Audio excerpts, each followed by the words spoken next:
Welcome to me, where suspenseful, thrilling, and mysterious stories will draw you into a world where the lines between reality and fantasy seem to blur.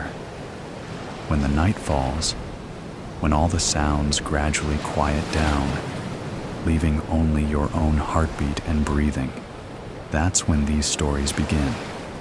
Tensions, unsolved mysteries, moments that will make you hold your breath in fear or curiosity, all are waiting for you ahead. Find a comfortable seat, dim the lights, and let this sound guide you on a journey that is not for the faint of heart. I want each of you to leave a comment sharing where you are in the world. And if you are enjoying the episodes, don't forget to give a like and subscribe to the channel now. Relax. Are you ready? If so, join me in the first story right now. Hail Mary. The man lay prone on the edge of thick woods, sighting down the scope of a .30-06 hunting rifle. Snow flurries melted on the back of his neck for an unknown reason, and mixed with the smell of pine and gun oil, the phrase "veil of an endless winter" entered his mind. He shook his head. "Poetry is the vice of fools," he scoffed. Through the compressed distance, the telescopic lens thickened the falling snow, proving the chalk house a quarter-kilometer away, a miraged dream. A woman came out on the porch, centered in the crosshairs. As if something caught her attention, she glanced quickly in the man's direction. She studied the woods for a long time. They stared back at one another, she in the glass from opposing distance, he a foreign and ominous presence. He stripped off his camouflage clothing, his muscles taut. After switching out to jeans, a black polar tech, and civilian hiking boots, he broke down the rifle, then wrapped the sections carefully in white cloth. He stuffed the bundle into his knapsack. Before he tied up the pack, he pulled out a clear plastic sleeve containing a yellowed file. Within it, he flipped through multiple pages, stopping at an aged copy of a driver's license. The photo, a man with long white hair. He tapped the image, his forefinger protruding from a fingerless leather black glove. He then said out loud, "Gotcha, you son of a bitch. Do you have food?" he asked the woman who answered the oak plank door. She was gaunt and scanned over the man's head to the woods. "She's beautiful," he thought. "Is she 35 or 50? She looked the man over. "We can give you food for work, but not long." "Okay, what are you?" "I'm Tavi." "No, I mean, what are you?" "Bannock." "I'm Bannock." "Did you come from Twin Falls?" "The reservation." "No, no one comes from there anymore. We need you to bury cattle." "Can you do that?" "Yes." Days went by, and the man slept in the barn and spent his time chipping at frozen ground, digging holes, maws in the earth. There were over 50 carcasses in a field, bloated and gray-white. The work didn't bother him. It took his mind off remembering the night the white flash struck the horizon, safely at home, a Netflix series on TV. His wife was reading in a pink robe, his son in his bedroom. His first thought was, why didn't I ever buy a gun? The impact wave struck the house, sweeping it away, as easy as fine cutlery off a table, and as luck would have it, leaving him without a scratch, but alone. Sooner than he could have ever imagined, he was arrested by men coming to his tent in the camps. "You're a terrorist," accused the broken and terrified faces, neighbors he'd hugged at Christmas parties. The only way to prove he wasn't the enemy was learning how to fire a gun, learning how to point a finger at other people, learning how not to feel anything while passing ash-laden bodies hanging in nooses. "How can I live with myself?" he'd ask the ghost of his wife. "You can't," she'd say. "Just come home." "Down. He cares nothing about us. You're too young to understand," the old woman said to the boy. "And why should he care? He'll slit our throats right here in the kitchen." The old woman, her daughter Faith, and the boy were eating dinner. Faith cut ribs, separating the bones by hacking at them with a meat cleaver. The boy's face glistened badly, where on one side his flesh lay in white, scared rivulets. "Just stop," Faith said to her mother. "He's only 12. No one spoke for over a minute, while the old woman stared at Faith cutting the meat. "He's scum, you know. Only an Indian would bury livestock for a living." With her elbows spread wide, her pincered teeth darted back and forth, pecking small pieces of flesh. A white bone in her greasy skeleton hands. "What makes you so sure he's trouble? Maybe he's been sent to help us. Now you've got the sickness to think that. I don't imagine we need to worry he'll kill us while we sleep." "Do you think that?" "Really? Damn right I do. That's exactly what he'll do if we're not careful." Faith's mother spit out a piece of pink grizzle. "Your brother will be back soon. He'll tell us what to do." "What's that?" the boy called from the porch. Tavi held a football, flipping it in his hands. He threw the leather ball to the boy, who fumbled and dropped it. "I'm not very good," the boy said. "Sure you are. Pass it to me." Tavi moved away from the porch. The boy was thin and moved like a young man, and Tavi's face grimaced, remembering a day when the sky was blue and fall leaves yellow and red. "I only dream in color," he thought. The boy threw him the ball. "Better. You are good. Now you run out." The boy hesitated, moved off the porch, and jogged out 10 paces. "Throw it, Tavi. Go way back." Tavi held the ball high in a poise, like a statue getting ready to launch the ball. Holding the stance, and with a radio announcer's voice, he said, "Listeners, he's going out for the big play, still 2 points behind. Will the Saints have a last gasp to win the game?" Tavi braced himself. "He's throwing a Hail Mary." The crowd roars. The boy ran well into the yard, and Tavi threw deep, the ball arching through the gray sky. The boy reached his fingers and bobbled the ball, tipping it up into the air. It then fell into his arms, Score! The boy hero wins the game. The boy's smile broke broadly, and he came back to the porch. He handed the ball to Tavi. There's no more football, but there is. We're the proof, aren't we? I guess. But it's not the same.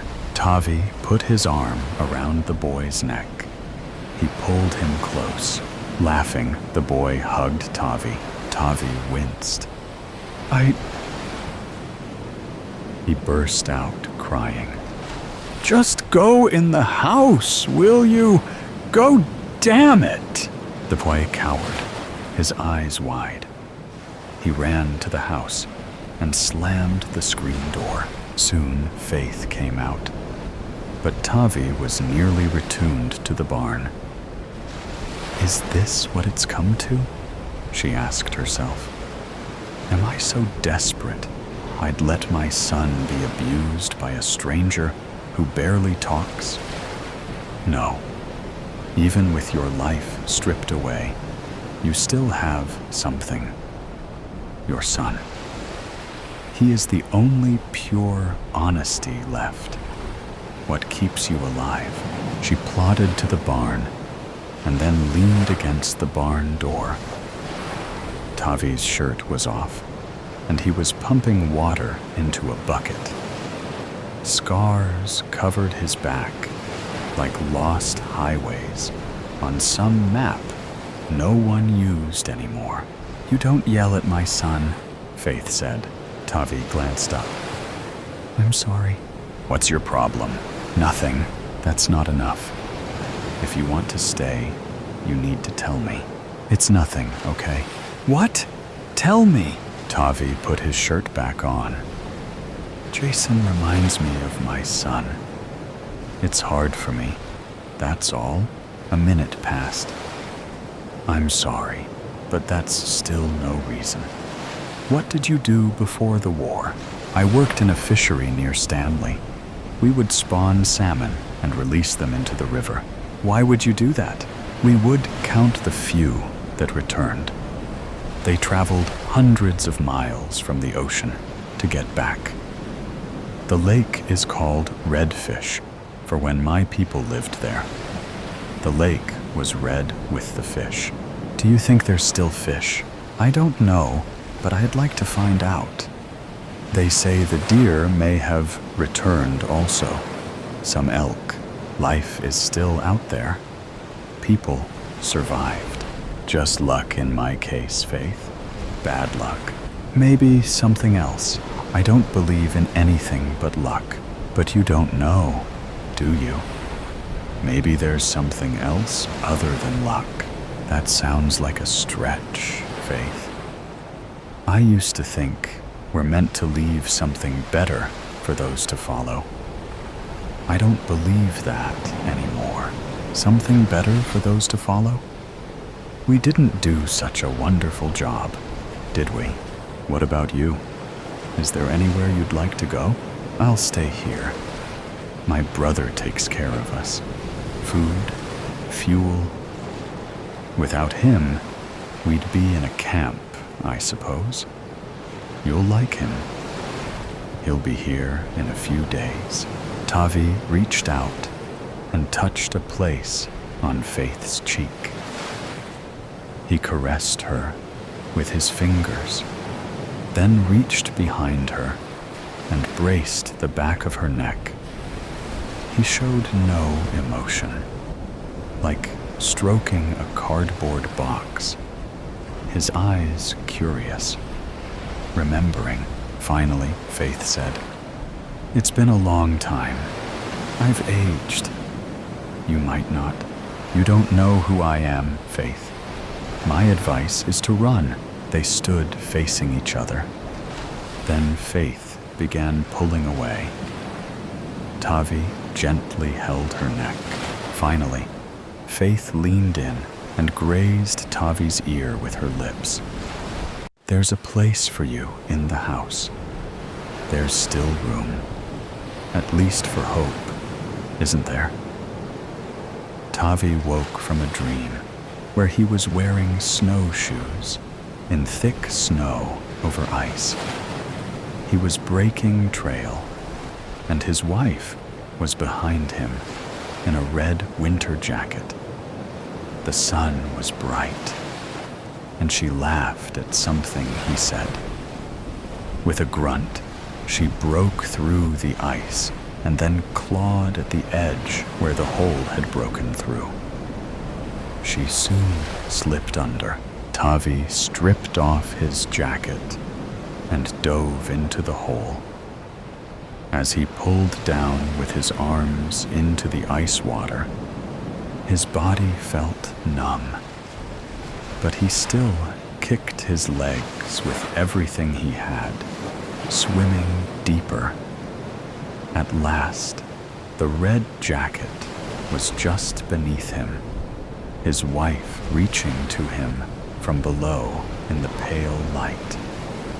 "Swim, damn it! Swim! Grab my hand!" Faith lay next to him in the dawn white of winter. She was shoving his shoulder. There are men on the porch. As Faith and Tavi came downstairs, they saw two men talking to the old woman. One man towered over her. He wore a Kevlar vest and leaned in.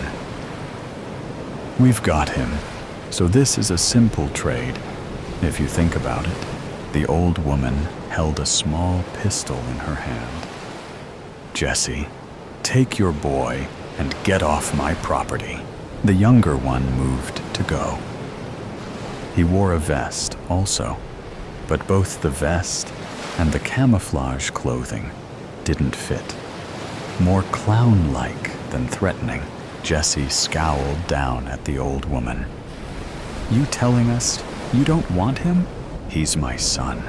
You think I don't want him?" The man put his hand on the big revolver on his side. "You give us what Joe told us you have, or we'll start carving on him. We aren't in high school anymore." The screen door squeaked, and Tavi came out of the house.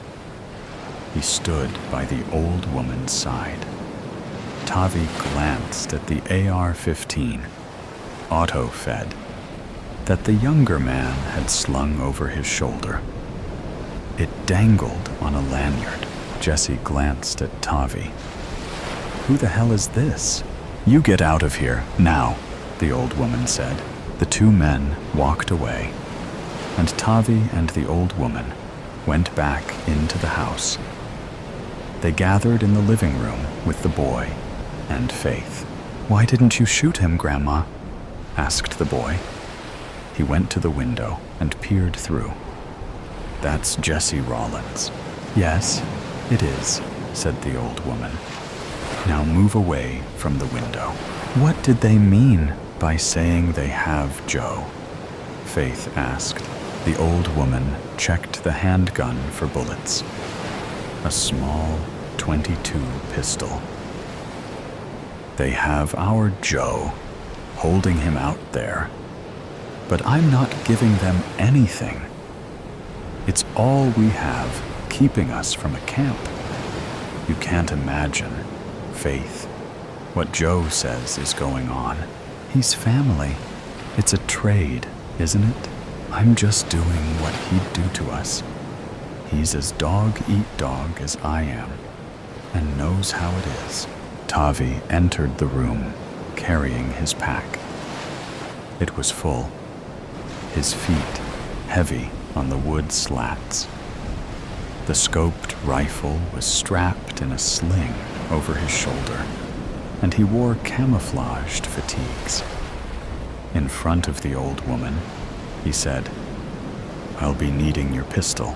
The old woman grabbed for the gun, but Tavi held her wrist while he twisted it out of her hand. He then tucked it in the rear of his pants. The boy had tears in his eyes. "Tavi?" Tavi went to the window. He stared for a long time, and then, in a quick motion, he turned over the yellow pine table on its side. dishes shattering, and dragged it to the window. He grabbed a chair, crouched on the seat, and lay the rifle barrel on the edge of the table. Leaning into the scope, the staked-out man 50 yards away came into focus.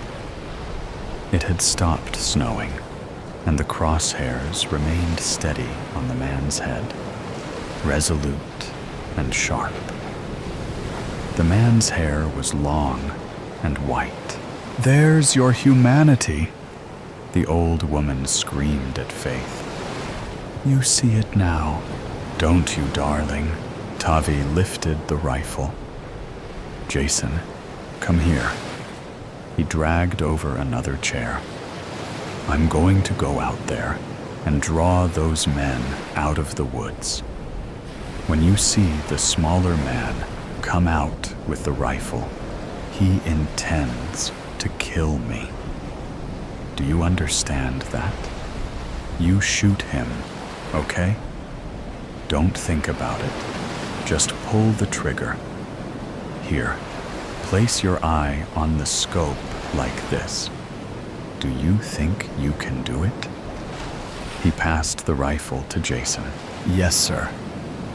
Tavi slowly crossed the yard to the edge of the clearing. He approached the man on the ground. The boy crouched at the window. "Come on, come on, come on," he mumbled to himself as he steadied the rifle, bracing the stock with his shoulder. The old woman paced behind him. "You can't shoot, squat." She shoved Jason and put her hands on the barrel. "Give it to me." Jason pushed her away and sighted again out the window. Tavi came to the man staked down. He was moaning in the gray ash snow, his face bleeding and bruised. Long white hair streamed down his back, matted and wet. Tavi stared down at him and prodded him with his boot. "Do you know who I am?"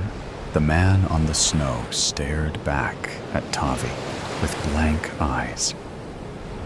Tavi reached down and cut him loose, and the man rose and staggered towards the house. Jesse came out of the woods. "What are you doing? Where's our trade, big man?" Tavi stood up. "I'm the trade. Me for him. We'll take you, him, and anything they've got," Jesse said. "Plus, we'll step in where you left off with Faith, you might say." The old woman jostled Jason, tugging on the barrel. "Give me that thing."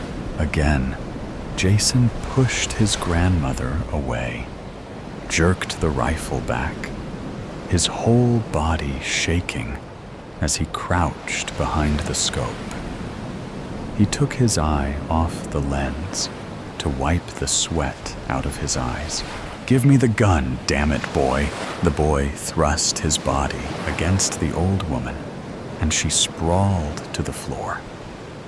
He put his eye to the scope, put the crosshairs on the man, and pulled the trigger. Faith heard the click of the gun, and with the empty sound, her heart thumped. Just once, like her insides were collapsing hard in her chest.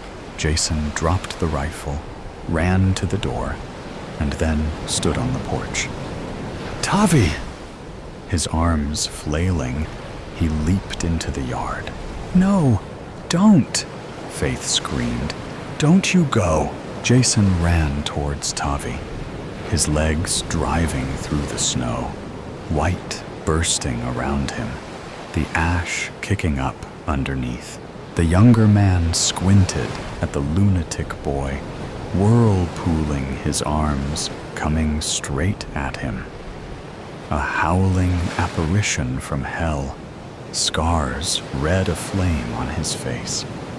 He lifted the AR-15 to his shoulder and swung the barrel. Tavi grabbed the rifle and threw his back into him, and with both hands, he forced the gun toward Jesse, who screamed as jackhammer bullets stitched across his belly. The younger man was behind Tavi now, and he felt a blade slide into his back, slick and deep, the pain piercing to his spine. He fell away and turned as he hit the ground and reached the pistol behind his back and fired into the young man. Tavi dreamed. The water was deep, a pure crystal blue. He pulled with his arms and kicked as hard as he could to fight, to descend. He tasted salt. And then his wife was there in her red jacket and broad-faced smile, reaching to him from below. The water was warm as he went deeper, so very warm. She stretched to him, her face with such a smile. "Grab my hand," she said, and he did. They began swimming against the current. "Mother, dearest." "Annie, I'm so sorry. I totally forgot about this weekend. I'm really unwell, so I probably couldn't have made it anyway. If you can wait, I'll help you next weekend. I promise. Love you, XXX." My heart sank. Sarah was unreliable, and she does this all the time. But I really thought she'd come through this time. I suppose I thought that every time, but this time I was hoping it would be different. I knew deep down that our friendship was slipping away. We both led totally different lives, but I felt it would be quite a shame to let a near 20-year friendship fade into nothing. It was clear where she stood on it, however, as she was putting less and less effort into her lies. Next weekend would turn into next month, and next month would turn into after Christmas. By the time we got round to it, when she had a weekend where she had nothing else to do, my Gran's old house would be commandeered by rats, bugs, and all manner of weeds. It was now going to be a long, lonely 3-hour drive across the country to Newbiggin, and an even lonelier weekend clearing out the house. Part of the reason I'd wanted her to come was that I didn't want to stay there overnight on my own. It was the creepiest place I'd ever been. Every summer up until I turned 14, I was forced to spend 2 weeks there while my parents flew off to some tropical destination for a break. It wasn't until I disappeared the night before I was due to be dropped off that my parents took my complaints seriously. I left them a ransom note stating that I was not in trouble and that I was safe at a friend's house. I informed them that I would return home the next morning at 11, an hour before they were due to leave for the airport. When I returned the following morning, at exactly 11 a.m., my mother was already sat in the passenger seat of the car. As I walked up the drive, my father came out of the front door to meet me. He handed me the house key and an envelope, and looked at me with a sly grin. "Your mother is upset, as you can see. She wants to leave early." He put his hand on my shoulder. I know you hate going to your grand's. Quite frankly, I don't blame you. But you're on your own for 2 weeks now, kid. You've got the key. There's 200 quid in there, and that has to last you until we get back. If you starve, then that's on you. And no parties, or I will personally deliver you to your grand's house and leave you there for a month. He hugged me and kissed me on the head, then got in the car. My mother didn't look at me as they backed off the drive. After a few hours of flicking between podcasts and the radio, I pulled onto the narrow country road that led to the house. It hadn't rained for a few days, but somehow the road was thick with wet mud, and the many potholes that lined it were filled with brown water. I drove carefully along for about 15 minutes until I rounded the last bend and saw the small tree that stretched over the low stone wall of the front garden. As I drove up the driveway, I had to fight every fiber of my being to not reverse out of there and leave the bloody house to rot. Why was I even here? Through some weird sense of loyalty to my mother, a woman that only saw her own mother through proxy, like some old billionaire that can't be bothered to attend board meetings. She had always refused to go to my grand's house, and also refused to explain to me why. She left as soon as she was able and moved to the nearest city. Soon after, she met my father, and the rest is history. As far as I could remember, the only time she has been back since was to see my grandfather on his deathbed. Even then, she refused to stay over. I got out of the car and tip-toed my way around more potholes to the large red front door. I pulled out the large brass key I was sent by the lawyers and opened it. It was made from a thick slab of heavy wood. I had to use my shoulder and put all of my weight into it to push it open. Once inside, I struggled to see anything. Dusk was arriving outside, and the windows were so thick with grime that the little daylight that was left was barely getting through.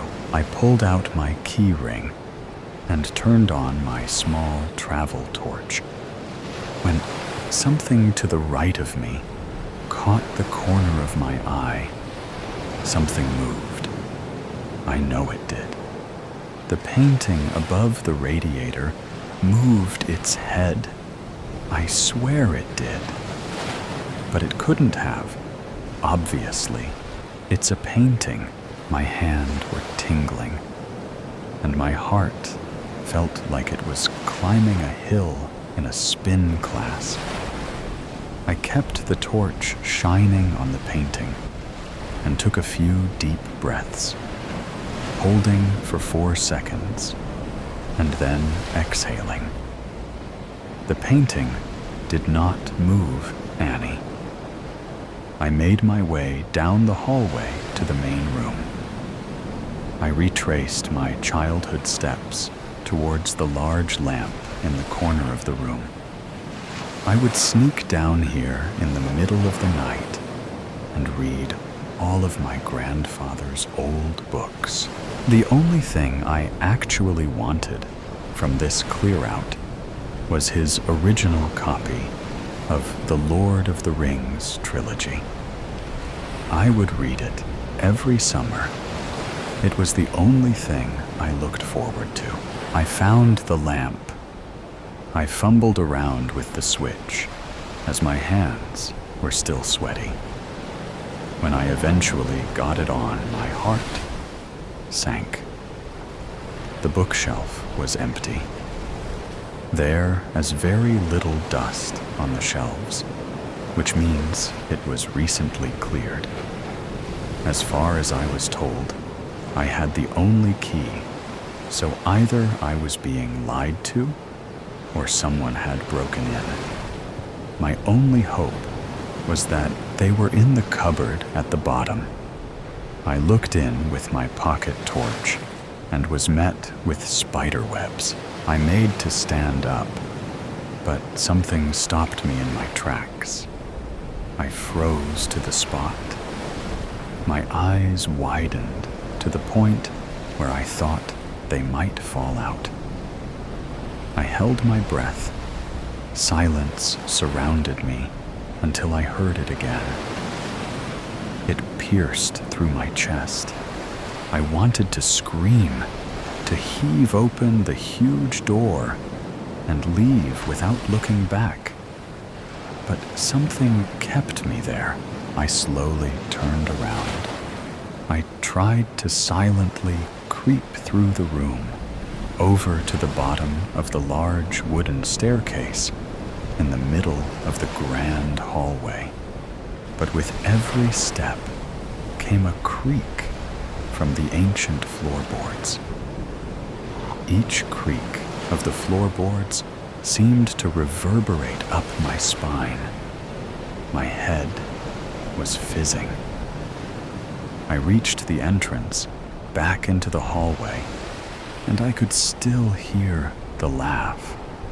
It was coming from upstairs. I was drenched with sweat. I could almost feel the drops leaving my pores. My cortisol levels must have been breaking all sorts of records. This is insane. Why am I going up the stairs? At the top of the stairs, the main bedroom and the bathroom were to the right. On the left was my mother's old bedroom, the bedroom that I inherited during those dreaded summers. I waited at the top and held my breath, listening for the laughter. If this was all a game by some silly country kids, they would be lucky to leave with all of their fingers. After a few seconds, I heard it. It was coming from my mother's old room. Enough sneaking about, I leapt up the final stair and burst into the room. Empty. I listened again, but the laughter had stopped. I shone the torch around the room. I had to take a second to think back, to make sure I was remembering things right, as the room looked totally different to the last time I was here. It had been turned into a shrine for my mother. There was pictures of her everywhere, some with her parents, some with my father. There was one of her holding me as a newborn, some with her and friends. All of her old toys were dotted around the room on shelves and drawers. Old medals and school certificates were stuck to the walls. I didn't understand. Why would my grandmother do this? My mother always told me she was cold and distant, never showed any real affection. I always believed her, as that was exactly how she was with me. This made no sense, but who else would do it if it wasn't her? I picked up a photo of my mother as a baby. I looked exactly like her at that age. I almost had time to form a smile before being shocked so much. I dropped the picture and smashed the glass. Bright lights were flashing in through the window. almost as if someone was speaking Morse code. I made my way over to the window and saw that the light was coming from the headlights of my car. Shit. I must have left them on. I hope the battery isn't going flat. I rummaged around in my pockets for my keys until I realized I had them in my hand as I was using the pocket torch I made to turn around when I felt an ice-cold hand grip the back of my neck. I swung my arm around violently, elbow first, hoping to connect hard with whoever had grabbed me. I didn't connect, so I swung my arms around, hoping to land any sort of blow, just enough for me to create some space and get out. I swung and kicked, but hit nothing. There was no one there. I shook my head and repeated the same breathing exercises as I had performed in front of the painting downstairs before walking over to the door. I need to leave now. And I do mean now. Don't leave me, Annie. My fingers froze around the door handle as if it was covered in super glue. Please don't leave me, Annie. Stay here and play with me. I shone the torch up to where I heard the voice. I tried to scream. I had to scream. If I didn't scream, my head was going to explode. My mother was sat up in her bed, clutching her childhood doll. Don't go out there. If you go out there, you'll die. I don't want you to die, Annie. I want you to stay here with me forever. The scream finally left me. It left me with more force than anything I have ever felt in my life. The whole room seemed to shake.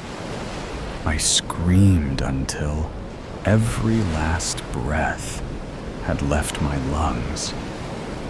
Then I threw open the door so hard it almost came off.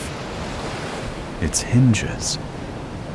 I sprinted down the stairs, jumping down the last 4. I reached the front door.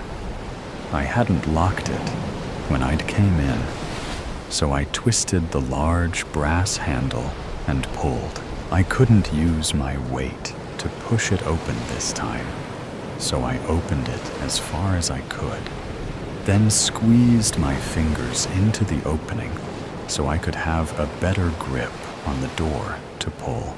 I heard the laughter again. It was getting louder, which meant it was getting closer. Annie, don't be silly. You'll die out there. Stay with me. I pulled and pulled. I eventually put my foot in the gap and pushed the door back with my heel. Once there was enough space, I squeezed through, then sprinted over to my car, swinging the door open, then diving in. I turned the key once, twice. On the third time it worked. I put it into gear, ripped the handbrake down, span around, and drove straight through the closed gate. The casualty has been identified as Annie Jones after her car skidded off a country road and collided head-on with a tree. The incident is made even more tragic as she had been driving back home after visiting her late grandmother's house to deal with her estate due to the tragic deaths of her mother and father the previous year. Our thoughts go out to her close friends and family at the unfortunate time. The Wrath of La Vipera, Nera. How long has it been? Alé's mouth was dry, but sweat dampened his lips. 47 minutes, a voice replied. Closing his eyes, Alé drew in as much breath as his lungs would allow, then let it out in a deep sigh. 47 minutes. It felt like hours. There was no clock on the wall, no sunlight in the windows, no way for him to gauge how long he'd been captive. He would just have to keep asking. He sat in a steel chair, his hands tied behind his back. The room around him was pitch dark, and though impossible, it seemed to be growing even darker. It would still be light outside. He'd been taken just before he was to meet his wife for dinner. But to him, it felt like night. The thought of his wife sent a sharp jolt of worry down his spine. Would she do as expected and try to rescue him? He could hope not, but that hope would be irrational. She would come for him. She was the reason he'd been taken in the first place. The only ounce of hope that remained was the certainty he had that she would not make rash decisions. She would plan. She would prepare. She wouldn't let her emotions fog her judgment. At least, he was pretty sure she wouldn't. He tried to use his brain. He tried to gather as much information as he could, but the room seemed to muddle his senses. The air was thin, hot, and smelled of dust. An attic? No, the floor was cool, hard, concrete. It felt small enough that had they not been tied, he could reach out his arms and touch both walls. But whoever spoke to him certainly was further than that. Their voice didn't bounce off the concrete floor. It didn't reverberate off any walls, but he could tell which direction it came from. They weren't close enough that he could sense them near him, but the room felt far too small for them to be more than an arm's length away. He would have to rely on something else. What could he remember? He had just left the house. His head was down, and he was fiddling with his car keys. He didn't see them coming. He was suddenly flung forward, having been shoved from behind with the force of a linebacker. He braced to hit the ground, but had been caught by two more pairs of hands. One, calloused and rough, covered his mouth as another threw something around the top of his head. It was soft. A blanket? A sweatshirt? Something that could be tied. He had kicked wildly, tried to pry the hand from his face, tried to scratch, tried to bite, but it made no difference. His heart was pounding in his ears, but he heard a car approach. Fear forced his muscles to tighten to the point of pain. He tasted the coppery, metallic taste of blood, but it was from his own cheek, caught in the clenching of his jaw. The sound of a car door sliding broke through the fullness in his ears. A van. He felt his feet lift off the ground. a pain stabbing under his arms where he'd been held. He came down hard on the floor of the vehicle, his face feeling cold where the hand had lost its grip. A scream grew in his throat, but hardly made it out of his mouth before he was harshly grabbed again, the hand returning to his lips. The door slid closed, and he felt the vehicle lurch forward. His hands, sweaty and shaking, were pulled behind him and tied together. Someone spoke from the front of the van, firm and demanding. "Don't hurt him unless you have to. The less damage we do, the better." That should have been reassuring, but he knew he wasn't the target. His wife had made enemies. It was inevitable in her line of work, and he knew the danger. Years with no incidents had given him a false sense of security. He should have taken the time to prepared. A self-defense class or two might have done him some good, or learning to shoot a gun. It wasn't for his wife's lack of insistence. He just kept putting it off. And now it was too late. Surely she had prepared, right? Surely she wouldn't fall for a trap like this. She was clever. He had faith in that. He didn't know how long they'd driven, not for sure, but it was long enough for the hand on his mouth to relax, and for him to know that yelling wouldn't help him. When the van stopped, he'd been pulled out of it and carried through a heavy door he remembered hearing slam. He heard the sound of heavy footsteps on stairs and the echoes that followed. A stairwell, then. He struggled to focus, the shoulder of one of his captors digging uncomfortably into his gut.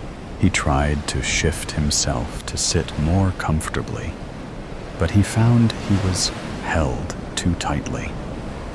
There was the sound of unintelligible whispers, another heavy door, and moments later he was lowered to his feet and pushed down onto a hard metal chair.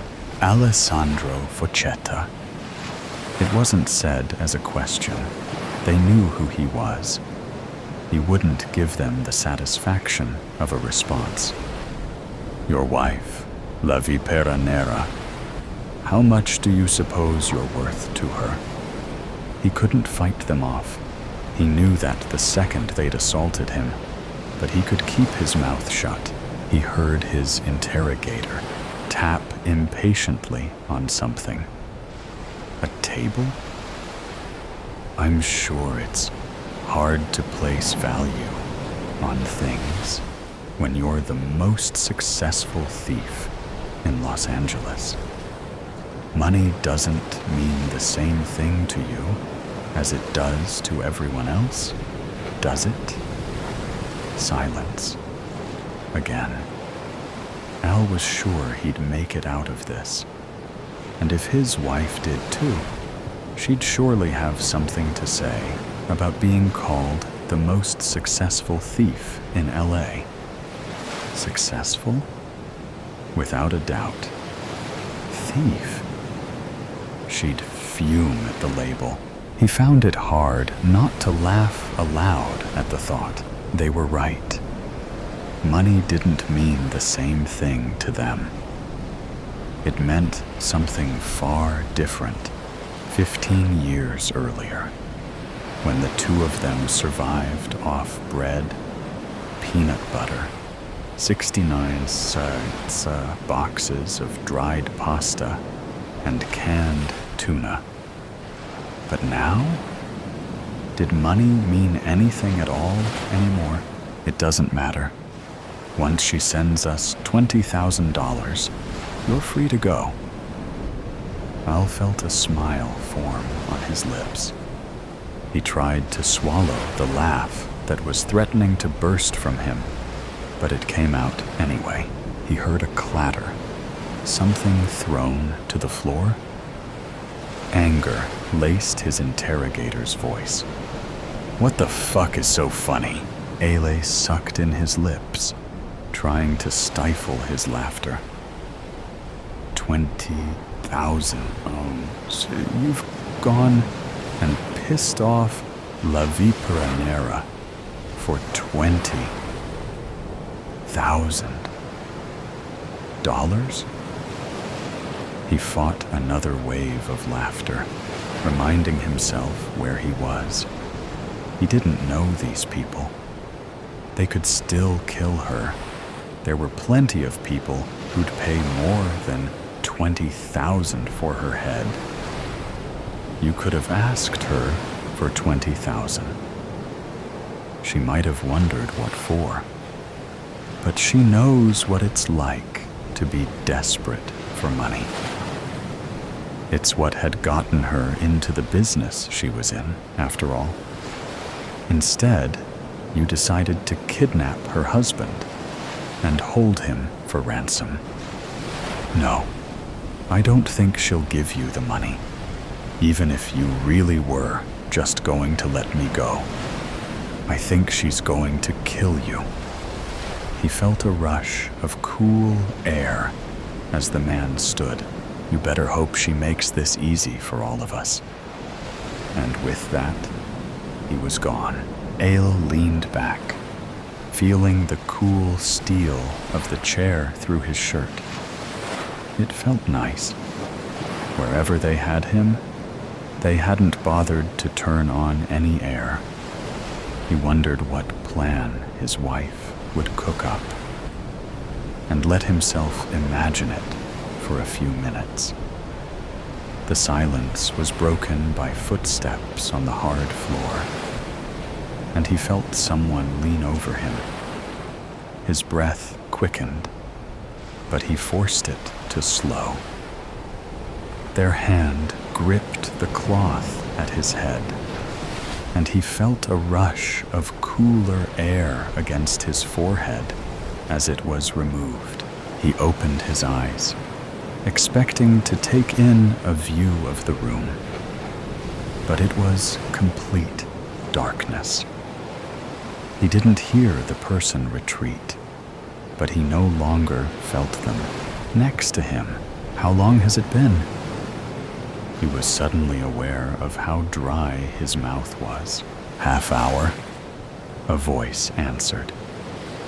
It wasn't his interrogator. It was too shaky, too unsure. He sounded young.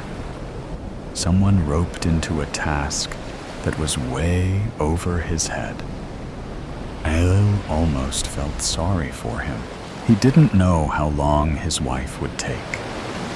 Part of him hoped it wouldn't take long at all. But part of him knew that the longer it took, the more solid her plan would be. In the meantime, the room seemed to suffocate him. Sweat beaded on his face. He could feel it slide down his neck. He hoped he'd be conscious when she finally did come. He felt as if he was swaying, but in the darkness, he couldn't quite tell. How long has it been? 47 minutes. It had to be close to an hour now. He would have to prepare himself for hours longer. He wished he had a drink. Suddenly, a wedge of light illuminated the room as a door swung open. Al turned away, unaccustomed to the brightness. Through squinted eyes, he took in what he could of the room. The walls were covered with foam squares, to dampen the sound. The only furniture was the chair where he sat, and an office chair that sat parallel to him. He could see someone standing in the corner, still bathed in darkness. The person who'd been keeping track of time. How had he done so? In the dark. There hadn't been the light of a phone, at least that all had noticed. A frantic boy entered, his face pale and drenched in sweat. Cut his hands free. We need him. She's here. She's inside. He looked over his shoulder as if expecting her to jump out at him. The man in the corner was clearly shaken by the words, jumping forward to cut the tie at Alay's hands. Inside. How did she get inside? Darwin was guarding the... She shot him. She didn't even say anything. She just came out of nowhere, shot him, and forced her way in. He sounded as if he was fighting back tears. Ale wasn't the vengeful type, and under most circumstances, neither was his wife. He'd be lying if he said he didn't feel at least a little bad. So what are we going to do? Give him to her. That's what she's here for, isn't it? Ayla felt their fear, though he wasn't sure why. He had been them, or at least similar to them. He had been a terrified 20-year-old, not sure where his next meal would come from, not sure what he would have to do to make rent. These two certainly didn't seem the masterminds behind this plan, regardless. No, that was the man who'd interrogated him. A man old enough to know better. A man arrogant enough to think he could kidnap Alessandro Fochetta and live to tell the tale, and with an extra $20,000 in his pocket. The man who was in here before. The one who asked me questions. Who is he? They froze, or as near to freezing as they could get while still shaking. His name! I need his name! There was more force behind his words now. They shifted uncomfortably on their feet. Leon Metzger, Ailey nodded. With the door open, he could hear someone yelling, and the crack of a gunshot. I can find my way from here. He left the room, closing the door behind him. Sparing them could be dangerous, but killing them would be senseless. Metzger was the one he wanted. Plus, he could easily give them $10,000, and he was sure they'd do whatever he asked. He could remember when 10,000 seemed life-changing. The hallway outside the door was like that of a parking garage, only narrower. It was concrete on the walls and floor, with large, orange-tinted lights along the ceiling. He went toward the commotion. This wasn't a massive operation, half a dozen men at most, and two of them were in the room he'd just left. How many stood between him and his wife? He broke into a run, hoping the next person he ran into would be her. Another gunshot rang out, the sound bouncing its way down the halls. He was close. He turned a corner to see his knight in black, bulletproof armor, a seething glower on her face. Her expression immediately brightened as she hastened to him. "Are you all right? Are you hurt?" She looked him over, seeming afraid to touch him in case he was injured. I'm fine. I'm assuming you are too." He poked playfully at the bulky vest she wore. She nodded, but her face grew serious again. "How many were there?" She started down the hallway, 4 at most. He would tell her the truth when she didn't have a gun in her hand, and she wasn't searching for men to kill. Leon Metzger, he's the one in charge. I've taken down 3, so that leaves Mr. Metzger. He wouldn't charge at the woman with a gun. So where is he hiding? Metzger didn't give them the chance to wonder. He appeared down the hall as if on cue, turning and confidently leaning against the wall. There she is, the famed Black Viper herself. You really are as fearsome as they say, aren't you? Honestly, I didn't. Another gunshot, then another, and another. Metzger crumpled to the floor like a thrown rag doll. All heard his wife sigh heavily, from relief, he was sure. She turned to face him, taking him into a strong embrace. The Velcro of her vest scratched at his face, but he didn't care. He was safe. She was a criminal. She drew attention and danger, but so long as she was there, he knew he was safe. She pulled back, tucking the gun against her back in the waistband of her pants. "Are you sure you're all right?" She moved her hands along his arms and chest, as if checking him over. "I'm okay, really." He held a hand to his stomach. "I'm kind of hungry, though. Starving, actually." She laughed, wrapping an arm around him and leading him towards the exit. She paid the lifeless bodies no mind as they walked past, and all did the same. "We still have enough time to get to our dinner reservations," she said cheerfully as he pulled open the door for her.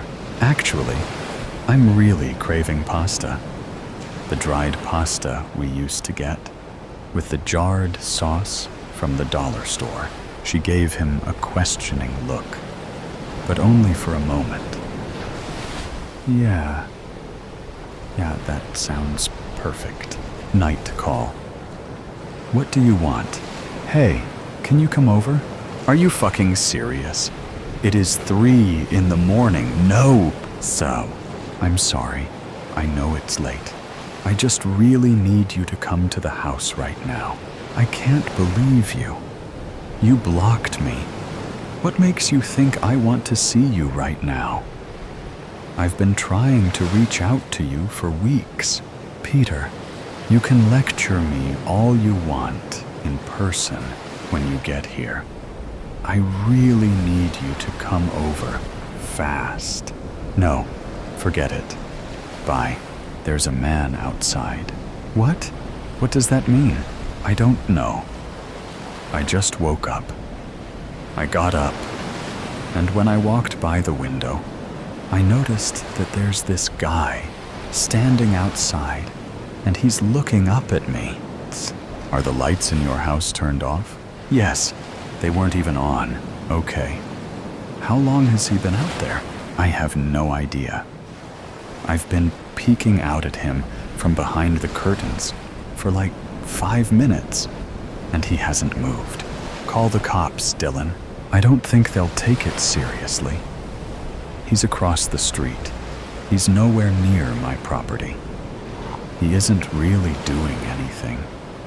He might just live in the neighborhood. He'll probably move along soon, but he's been just standing there for a while. It's freaking me out. Well, I don't know what to tell you, dude. Wake up your dad? My dad can't fucking walk. What do you think he's gonna do? So is this urgent or not? Why did you call me? What do you want me to do about it? I don't know. I thought you could maybe pull up in the driveway or something. That might be enough to scare him off. All right, Dylan. I know you're freaking out right now, but I'm gonna have to ask you to turn your brain on for a minute. I live 20 minutes away. Even if I were all too thrilled to jump in my car at the ass crack of dawn and drive over to you, I'd bet you anything that this guy is gonna be gone by the time that I get there. I am not wasting my time and burning gas so that I can drive over to your side of town for nothing. I've already done way too much of that when we were together. I don't owe you that anymore. If you're really, truly scared, then call the police. They will send somebody out.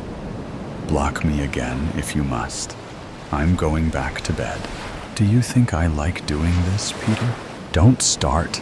You are the last person on Earth I want to talk to right now. We wouldn't be having this conversation at all if I weren't absolutely mortified.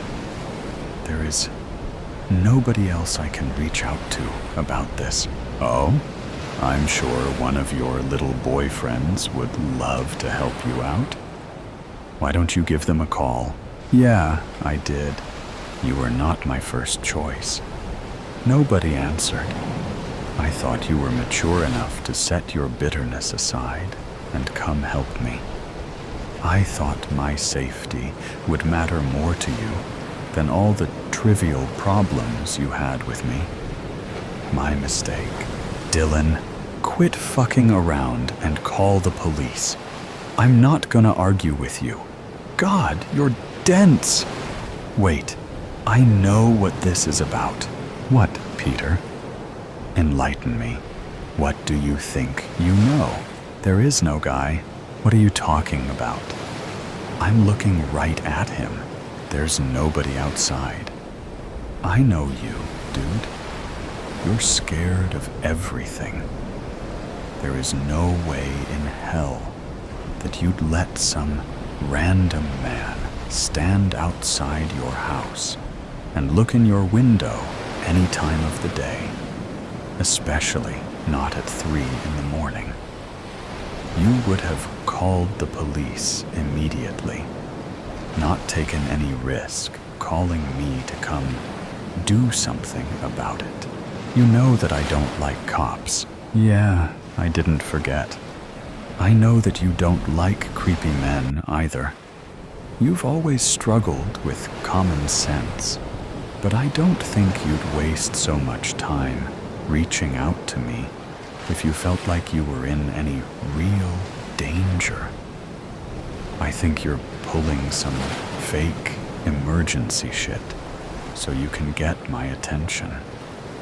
Yeah, I think you've been wanting to reach out to me, but you don't want to talk about everything that went down between us before you blocked me. I think it's an immature and disgusting thing to lie about.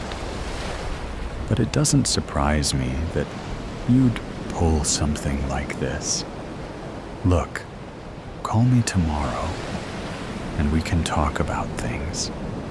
This is just not a good time right now. He's gone. Dylan, were you listening to me? Yeah, whatever. I looked away from the window while you were talking, and I looked back, and the guy isn't there anymore. Oh, I'm sure. Hold on, I'm gonna open the window. Take your time, bud. He's not anywhere down the street. I'm going to check the backyard. I don't remember if I locked the gate or not. So are you just gonna completely ignore everything that I just said to you? Sorry, I kinda zoned out. What did you say? You're fucking sick, man. Is that all? No, it isn't. This little scheme of yours is fucking revolting. I never should have answered your call. I don't have time for this bullshit. I have to get up for work in 3 hours. I know that this is fake because you still haven't called the police. You haven't denied a single thing that I accused you of. You're gonna stretch this conversation out for as long as you can. There's no man in your yard. There never was. You wanted my attention, and you got it. This is genuinely the worst thing you've ever done, Dylan. I hope you know that. I don't want to hear from you ever again after I hang up this call. I'm done with you. I've put up with your bullshit for nearly 5 years, and it ends tonight. This really pisses me off. Man, Dylan, are you listening to me? Dylan. Hi, sorry. Dylan? What happened? Oh, nothing. Huh? Sorry to bother you. I'm gonna go. Wait. Why do you sound like that? What do you mean? You sound different. How? Your voice. It sounds rougher than it did before. I've got allergies. Good night. Hey, hold on. What? Did you hear anything that I told you? I set my phone down. Sorry. Did you go outside? Yes? Okay. Was the gate locked? Yes, I locked it. That's good. So, there's no guy? No. I need you to be 1,000% honest with me, Dylan. Okay. Was there ever really a man outside? No. So you were lying in order to reach out to me? Yeah. Why? I don't know. Is there anything you wanted to talk to me about? No. It's late. I'll call you tomorrow. Hey, Dylan? What? What's my name? My dad is calling me. Dylan, say my name. Good night. Dylan! Birthday, fear, and marriage. A toast, she exclaimed, holding up her shot, waiting for the others to follow suit. The 2 men held up their drinks, clinking and laughing. Happy birthday, she yelled unusually loud. I'm sure the whole bar heard her. The birthday man had the biggest smile, looking happy, appreciative, nostalgic. If nostalgic had a look. He had his head cocked to one side, his whole face lit up, but his eyes were deep and distant. The small bistro table reached up to their chests. Even though the bar was dimly lit, displaying the usual neon beer signs and overhead Pabst Blue Ribbon bar lights, I could still see her cheery outfit. A green sequins top, black jeans, and sandals. She had on those antenna headbands sporting springy shamrocks. They bounced around on her head as she talked and laughed. She looked cute for the beginning of spring and St. Patrick's Day, and that thought sent an electrifying pang through me. The guys beside her had green t-shirts, a typical guy effort. The rest of the bar was a steady buzz of clinking, laughter, and the occasional loud outburst of people becoming intoxicated. "I'll be right back," said the girl's voice enthusiastically as she hopped down from her seat and headed towards the ladies' room. Her blouse reflected the lighting, and she appeared to glide away, her long, dark hair trailing behind. The guys chopped it up, patting each other on the back and carrying on like teens. Brothers? Or father and son? I couldn't recall, but they looked slightly alike. Then I remembered that the big guy had an older brother, so this one must have been his son. "I got another round," the girl in green declares excitedly. She puts down 3 green beer mugs and returns to retrieve 3 shot glasses. I didn't see her leave the women's restroom and felt annoyed. I wanted to make sure I didn't miss a move. I feel a splash on my wrist, and a tall guy with dark hair and light eyes, who must be 10 years younger than me, is smiling at me.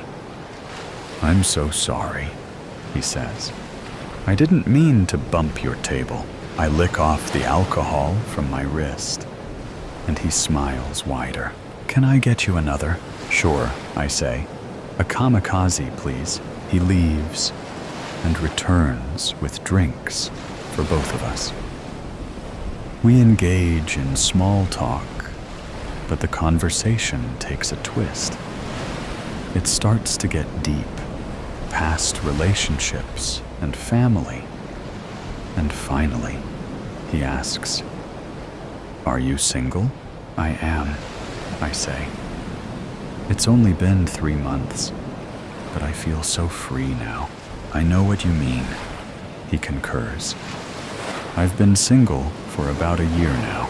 Just then, the DJ blasts the perfect dance song, and we look at each other and get up to dance. It is so much fun, I think. I enjoy the sweaty feeling from dancing as my hair sticks to my face and neck. The pheromones in the air with the slight alcohol buzz, the way the room swirls in the dimness, and the vibe of happiness and opportunity in the bar. My body feels like it is moving exactly how I want it to.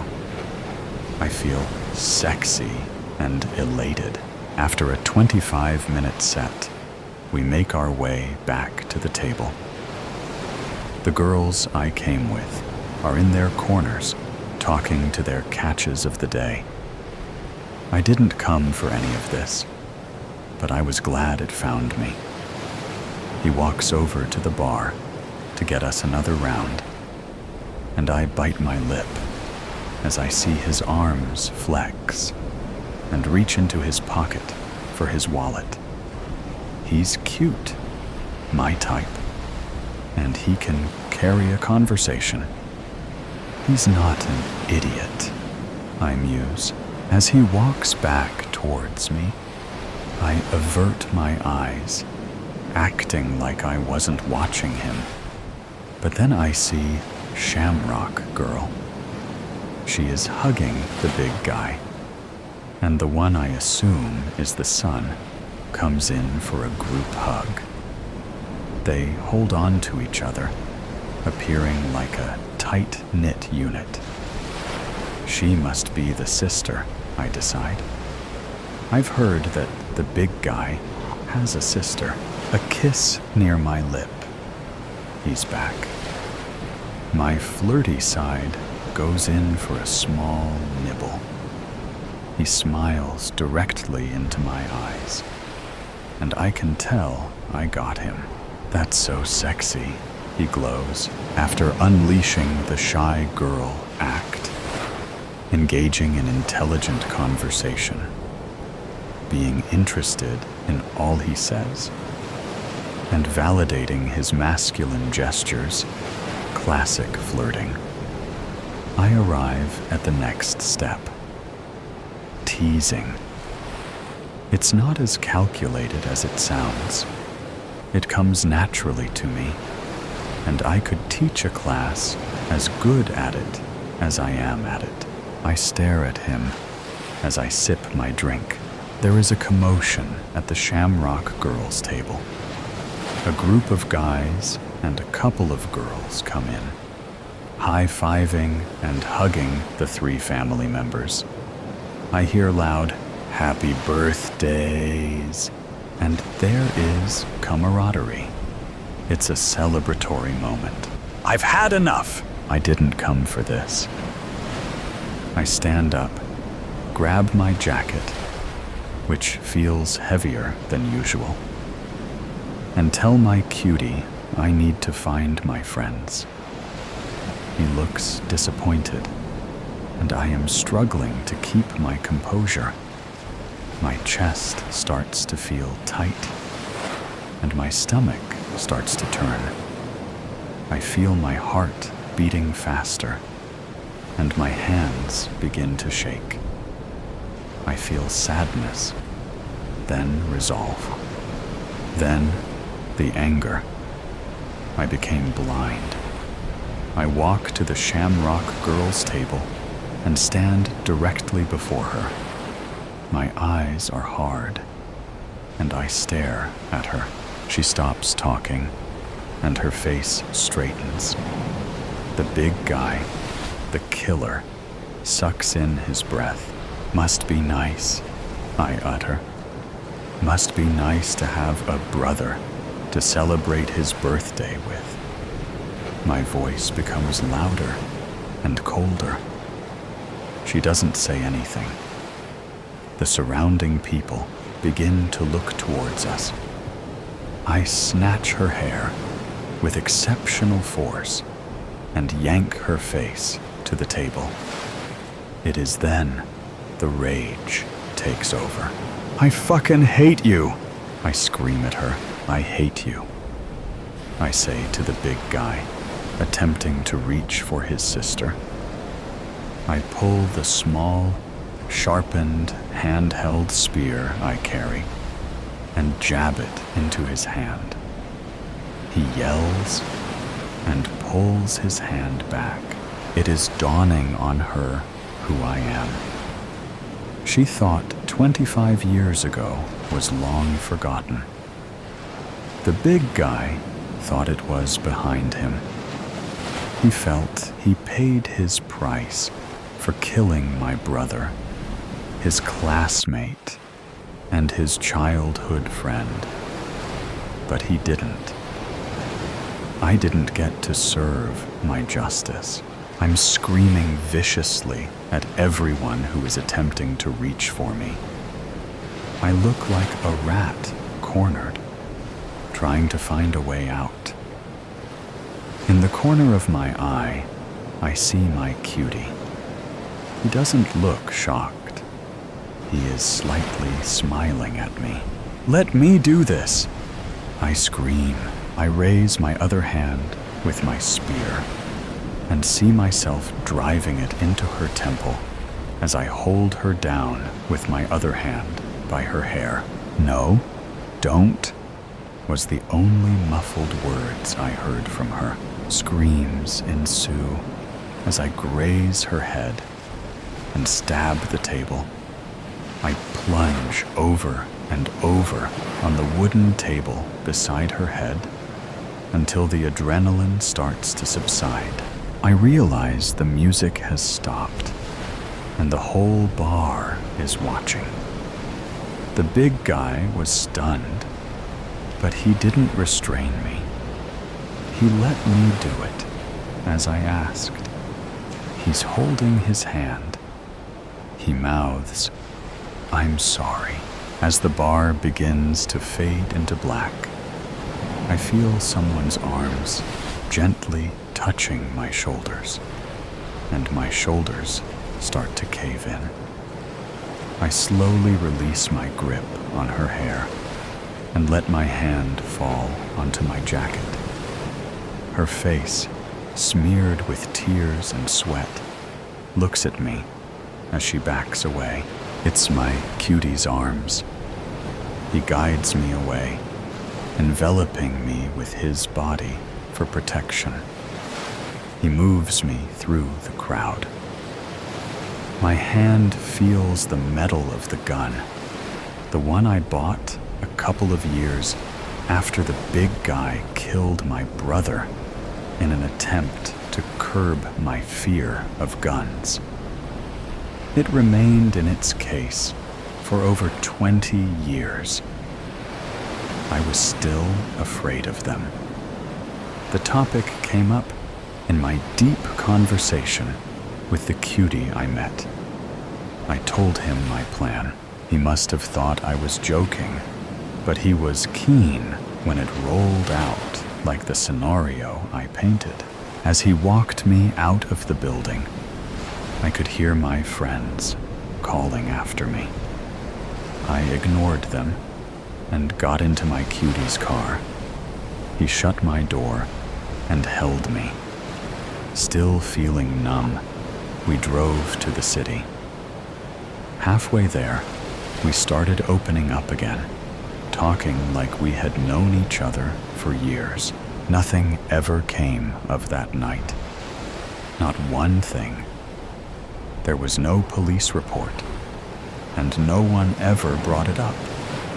It's almost as if it never happened.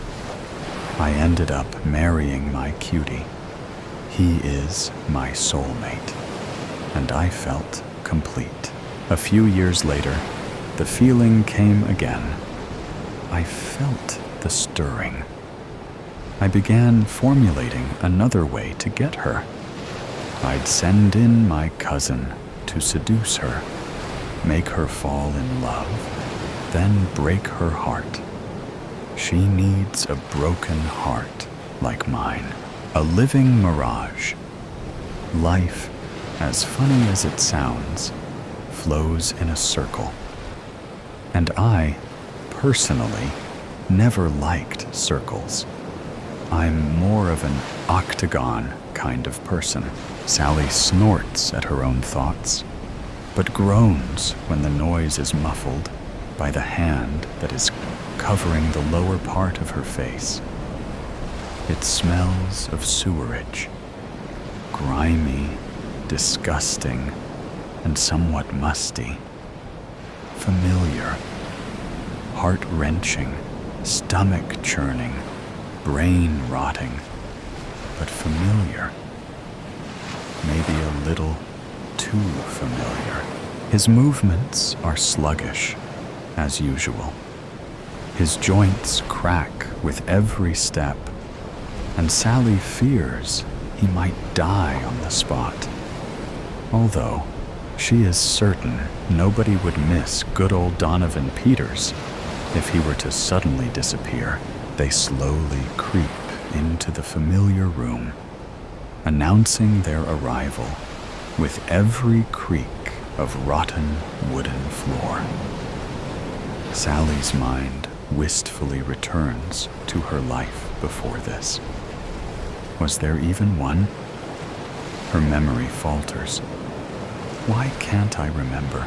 Her eyes scan the room frantically, sweeping over the unmade bed, splintered floor, and boarded-up window. Her home. Her cell.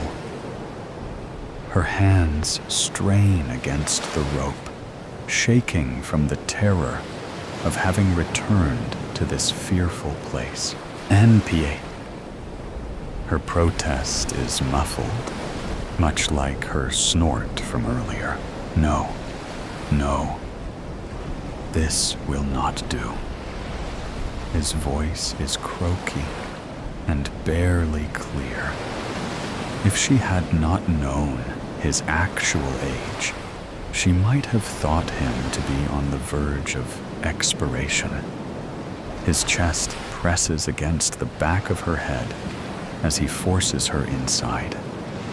His shove is aggressive, and when she falls to the floor, his laughter ricochets off the walls. She barely manages to get to her knees when the door is slammed, locked and barred. Donovan's sinister laughter continues to echo as the sound of his footsteps retreats. Sally shakes her head, forcing tears back into her eyes. She won't. No, she refuses to lose any more of them for that monster. I told you, it won't work. A doe-eyed beauty emerges from the darkest corner of the room. Sally's temper flares, and she springs to her feet, charging at the beauty. It was you, wasn't it? Her voice is cold enough to slice through any warmth in the room, and the beauty lowers her eyes. Sally tugs on the rope around her wrists until it unties, and then uses it to press down onto the other girl's neck. Layla Angelou can rot for all I care. The voice in her head is loud, and she hisses. The girl claws at the rope around her throat and falls back against the wall.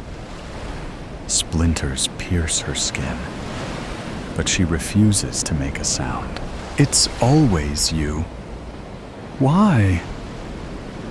Sally's eyebrows are pulled together furiously, and her sharp blue eyes have turned into ice. Don't lie to me.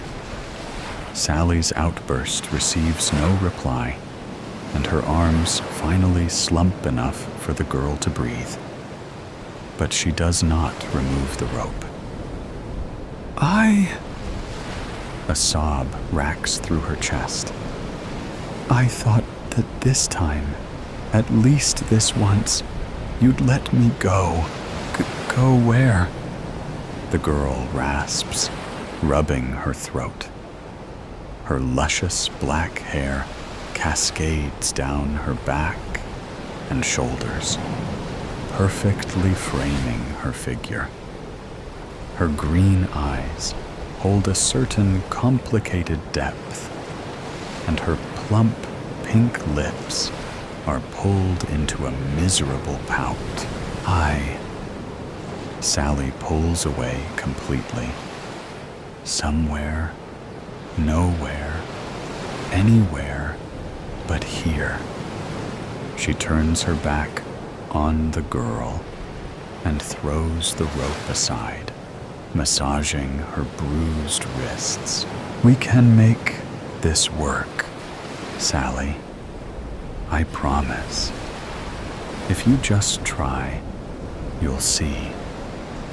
Please, why can't you just stay with me? Sally ignores her. This is a conversation they've had before. A fruitless one. Once she's soothed the sting on her wrists, she turns around to face the girl again. Her eyes trail down to her throat, and her stomach churns at the fresh burn marks. She knew her throat was already sensitive. She can admit when she was out of line. I'm sorry, Layla. Her head nods in the direction of the girl's neck, but the girl waves it away quickly. Not a problem at all. Happens to us all. They remain in silence for a good 5 minutes before Layla walks towards the bed and starts to fix the bedding. She hums a soft tune as she works, sounding rather cheerful. Sally hates it. How can she be so content? In a situation such as this, I kept some dinner for you. Layla pulls a corroded metal bowl from below the bed and nudges it towards Sally, who reluctantly nears to accept it. The half-eaten apple in the bowl is bruised and looks less than appetizing, but she sends Layla a grateful smile and devours it. I'll try again someday. You know that, right? Something scratches at the window, scaring the two. Layla nearly trips over her own feet as she rushes to hide behind Sally's figure. Not that Sally has any height advantage over her. Sally pats Layla's hand on her shoulder, comfortingly, before removing it and placing the bowl on the ground. She clamps the apple core in her hand and crouches closer to the window. Something about this feels too familiar, and Sally falters in her steps. Something about the entire night feels way too familiar. Yes, she's been in this predicament for quite some time, but the déjà vu she's experienced tonight has been one too many for her to just ignore it. The boards used to cover the window start to blur, pixelate. Sally glances over her shoulder at Layla to confirm if she's just imagining things. But the sheer confusion on Layla's face says it all. Everything is real. Sally stops in front of the window and gasps when she sees the image within the pixelated particles. A scene, much like the one she's just experienced with Donovan, is mirrored in front of her. A mirage? That's not possible. She reaches forward, holding her breath as her fingertips breach the surface of the image before her. Sally turns around to face Layla, but her breathing stops completely when Layla's figure has disappeared. Her eyes scan the room frantically, but all evidence of Layla having been there has disappeared. Layla! She tries to call, but her voice gets stuck in her throat. Sally turns towards the mirage again and falls backwards when her eyes connect with those of Layla. Only this time, Layla's eyes are a forest green, with a small red fire burning inside her pupils. Pain creeps through her body as her back makes contact with the floor. Layla opens her mouth, and what comes out is a cruel cackle. Inside the mirage, Sally can see another version of herself being shoved into the room and then having a fight with Layla. But the difference is that there are two versions of Layla. The one is pressed against the wall by the other Sally, and the other one is standing to the side and laughing hysterically, like she is watching a form of comedy. Oh, Sally dear. The cackling Layla turns to face Sally through the mirage, and the pixelated particles of the window starts to shimmer. Sally crawls backwards when Layla's hand pierces the surface, and pale, bony fingers clamp around the frame of the window. I remember this. Her voice is muffled by uncertainty, but she manages to push herself up from the floor. I remember all of this. She says this to herself as confirmation. Her eyes dart around the room and then back at where Layla is still dragging herself through the pixels. She never understood her unsanctioned hate towards Layla. But suddenly, it all makes sense. Every memory stabs at her mind, and for once, she understands what is happening. She's always hated Layla because she knew exactly what she was. That's why Layla does this. Sally runs towards the bed and collects the rope from the ground in the process. I will escape! She ties the rope around one of the springs at the bottom of the bed and bites into her hand, hard enough to draw blood. Tears spill from her eyes as she smears her blood all over the rope and then uses her index finger to write 3 simple words on the bottom of the mattress. You must escape. She stares at the words, her stomach churning from another feeling of déjà vu. I've done this before? She grits her teeth painfully before reaching up to add something else. You must escape, Layla. Sally crawls out from under the bed and eyes Layla's half-emerged figure fearfully. Without a second longer to lose, she runs to the door and starts banging frantically. With every second she's banging, Layla crawls further out of the pixelated window, laughing comically at Sally's terror. What's all the ruckus about? Donovan barges into the room, but Sally ducks underneath his arms and runs with her every fiber to reach the front door. The stairs complain under her weight as she trips down them, but she doesn't stop. Oh, Sally. Layla's voice sing-songs from behind her, and she shudders. Sally bumps against torn furniture and leaps over newspapers strewn all over the floor. But her eyes stay focused on the black, bolted front door. Her hands shake as she jiggles the locks around, but they refuse to budge. Come on, Sally. I just want to play. That's right. We just want to play.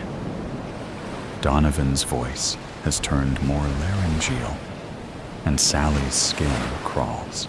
Please, no. She ruffles the old newspapers on the table beside the door, searching for the keys. But her movement stills when she notices an odd peculiarity in all of the newspapers. Although they are of different dates and already discolored, they have one thing in common: a picture of her. Although they have been edited and computer-generated to show her at different ages, they are all her. Her head spins, and bile pushes up her throat. Sally backs away from the table until her back bumps against a kitchen counter. A voice inside of her yells at her to run, but her feet stay plastered to the ground. Layla's comical laughter has turned into sinister screams, and Sally can finally hear Donovan's heavy footfalls approaching the staircase.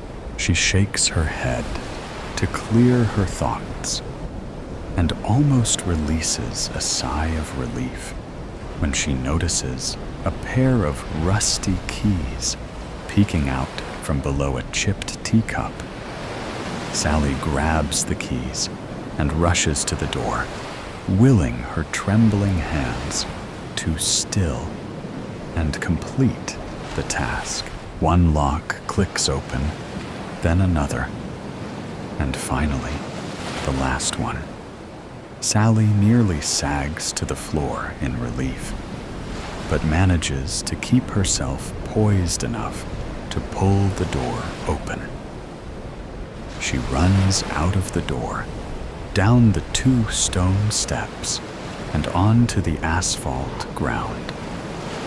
She manages to run all the way to a broken-down truck when Donovan's voice booms in the form of a roar. She ducks behind the truck and presses her back securely against it. Her chest rises and falls erratically, and she makes sure to slow her breathing as to not make a sound. She lowers herself to the ground and pulls her knees to her chest, begging for a door of any of the surrounding houses to open and for someone to come to her rescue, but no one does. Ever.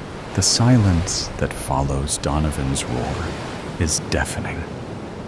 Layla has also stopped cackling, and not even birds can be heard.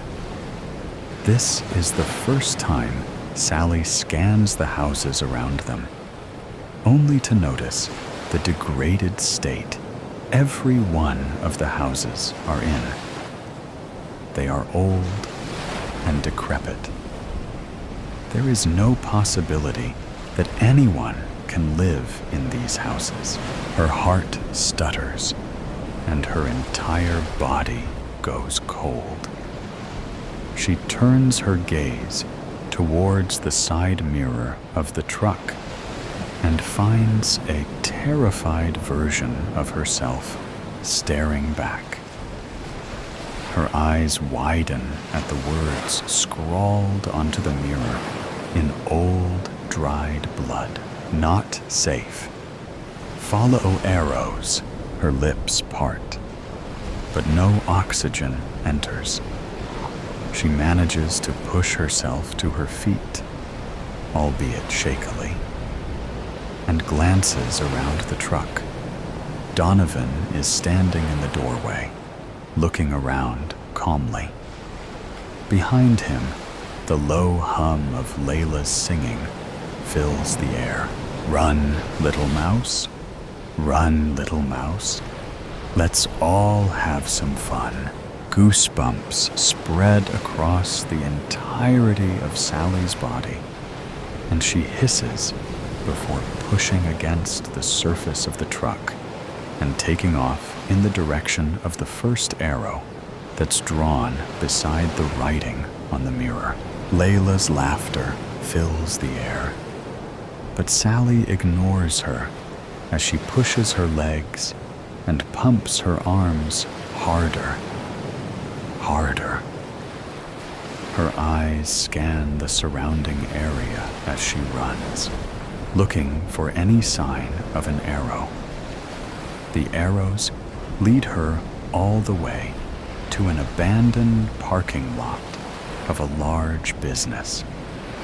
Her eyes fleet around frantically, but she sees no more arrows. With Layla's humming from behind as her motivation, she runs into the building and ducks below the entrance gates. But when she stops in front of the doors of the elevator, her entire body freezes. From the surface of the elevator door, albeit blurry due to the deterioration, she can see 2 glowing orbs smiling back at her. Those orbs are illuminated by a red fire burning from the middle of the black pupils. Poor little mouse. Layla leans over Sally's shoulder and skims her cold fingers across her cheek. It's so easy to lay a trap for a mouse who loves its cheese. She laughs hysterically, and leans onto Sally for support. This is not the end. Sally bites back, curling her hands into fists.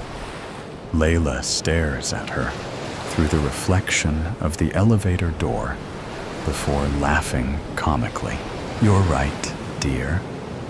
This, she waves her hand around as if showcasing her to an audience, is simply the beginning. And we, she points a finger at Sally and then back at herself. We are going to have a lot more fun together. Sally rips herself away from Layla and spins around. But Layla tuts, snaps her fingers, and then slaps her palm against Sally's forehead in one swift movement. There's no rush, dear. With her words, Sally's world starts to spin, and her eyes flicker before she is consumed by darkness. And the next thing she sees is the familiar, cold, creaking hallway of Donovan's apartment. He forces her down the hall with his chest pressed against the back of her head and his hand clamped securely around the lower half of her face. Life, as funny as it sounds, flows in a circle. And I, personally, never liked circles. I'm more of an octagon kind of person. Sally snorts at her own thoughts, but groans when the noise is muffled by the hand that is covering the lower part of her face. It smells of sewerage, grimy, disgusting, and somewhat musty. Familiar, heart-wrenching, stomach-churning, brain-rotting, but familiar. But for the first time, it seems just a little too familiar. The levee. This is bullshit. It doesn't take two of us to guard this levee. Nothing's going to happen. Especially not this time of night in the pouring rain. Don't know why we have to stand outside rather than sit in the cab. Could see just as bad from in than out. You just drove in today. Go ahead and get some sleep in the deuce. You look like shit. You look like shit. Nah. Remember, I'm kinda local. I got to sleep in my old bed at my mom's place last night. Go. Kay. Thanks, man. Yeah, whatever. And stop. Who's there? This levee is under the supervision of the National Guard. Turn around and return the way you came. Sorry, young man, but we can't do that. We don't want trouble, but we gotta do this. It's the only way. Mr. Hicks. What's your tag there, say? Adams? Which one of the Adams boys are you? Rick. Sir, I'm Rick. Who's with you? Just me and my dad, son. Just me and him. Why don't you put that gun down? Old Pops is with you? What are you two doing here? Let's just put that gun down, son. We'll explain. I can't do that, sir. Especially not with you holding that shotgun. You two need to stop bickering like old hens before I drop this box. That wouldn't be good for any of us. What's in the box? Dynamite. Dynamite? What the hell, Pops? Why are you bringing dynamite out here? Mr. Hicks? It's the only way, Ricky. The only way we don't lose everything. I don't understand. We gotta blow the levee before we lose everything. Our farm is set to get flooded out completely. I can't let you do that. I'm really sorry about the farm, but I can't let you do that. I've got orders to shoot, if necessary. We have to protect this levee. You wouldn't shoot me, would you, Ricky? After I coached you all those years in Little League and Pee Wee? I'm the one who coached the high school to state the year you won that fancy scholarship and hightailed it out of town. Come on now, let us through. No, I'm sorry. But you're talking about saving 1 or 2 farms. On the other side of this levee, there are over 50 homes with young families, with little kids asleep in their beds.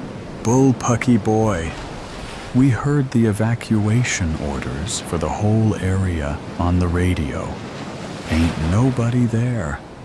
They were even going to evacuate the old folks' home. This one keeps trying to put me in.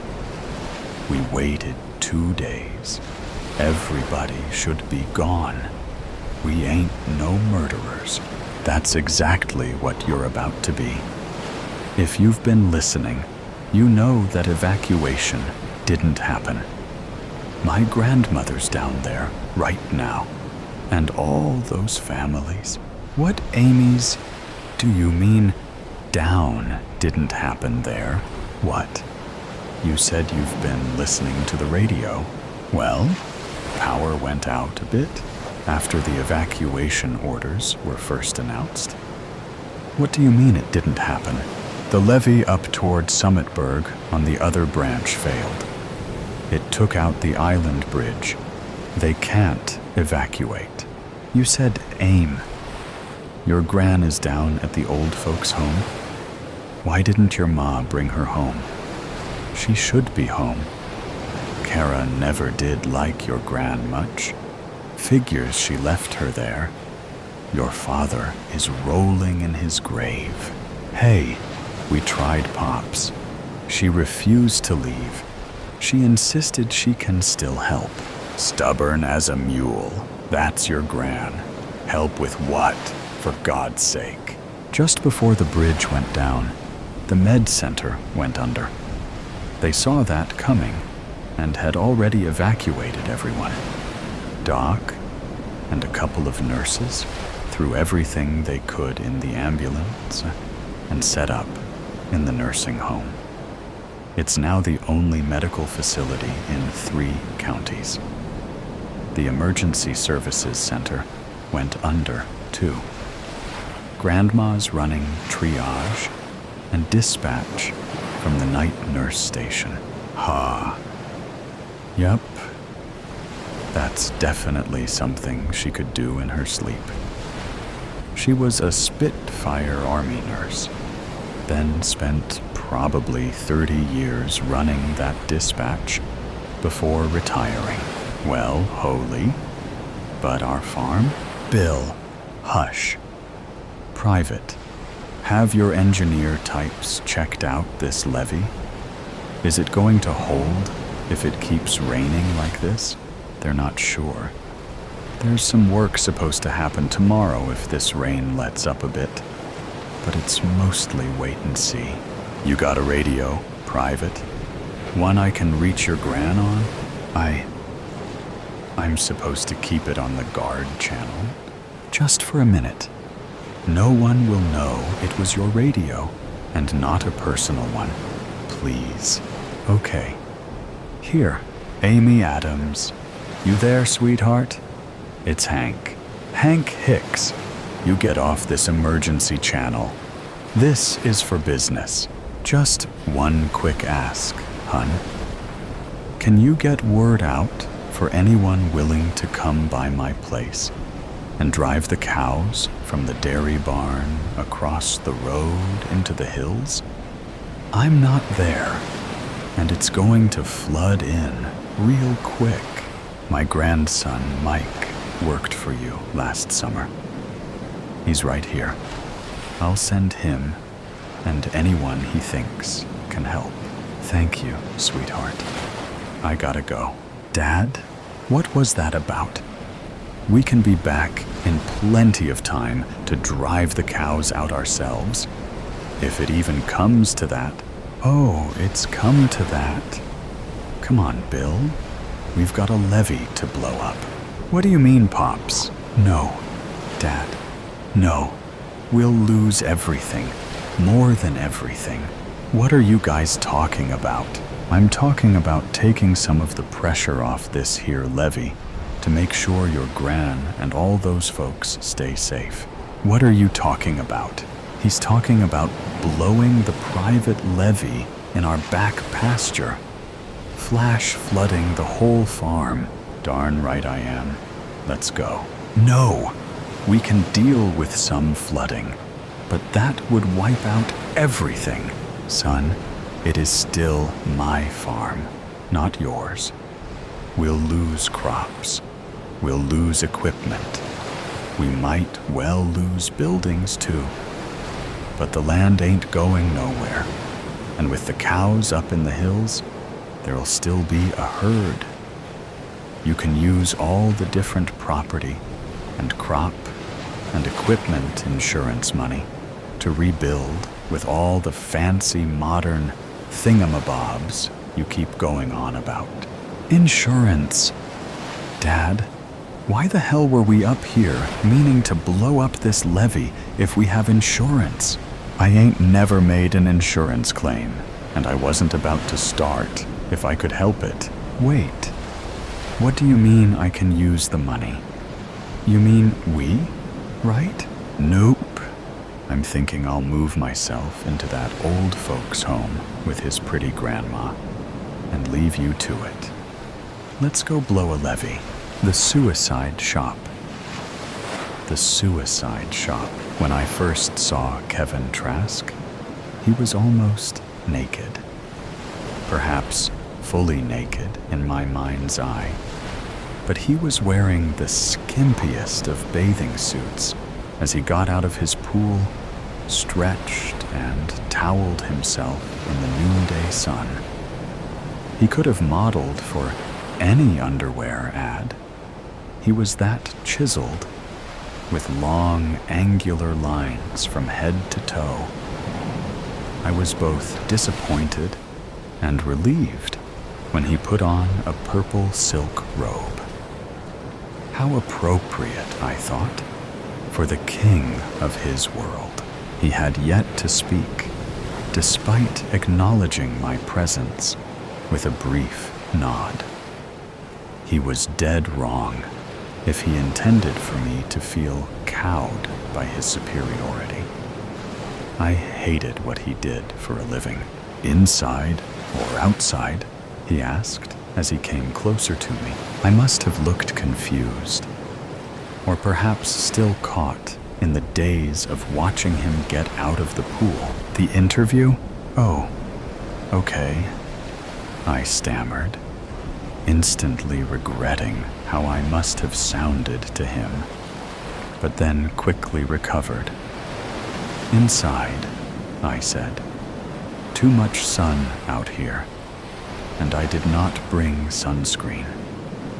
Inside, I groaned, thinking I could not sound any more stupid and thrown off by his looks, like any schoolgirl, instead of a crack reporter for the Daily Interview, a serious national magazine, a Pulitzer Prize finalist, for God's sake. Jeannie Hawk, crack reporter, bowled over by a Chippendale. Follow me.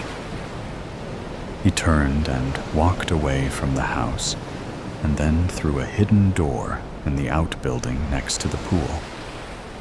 I like to use this room, out of earshot of the staff. NDAs can only cover so much.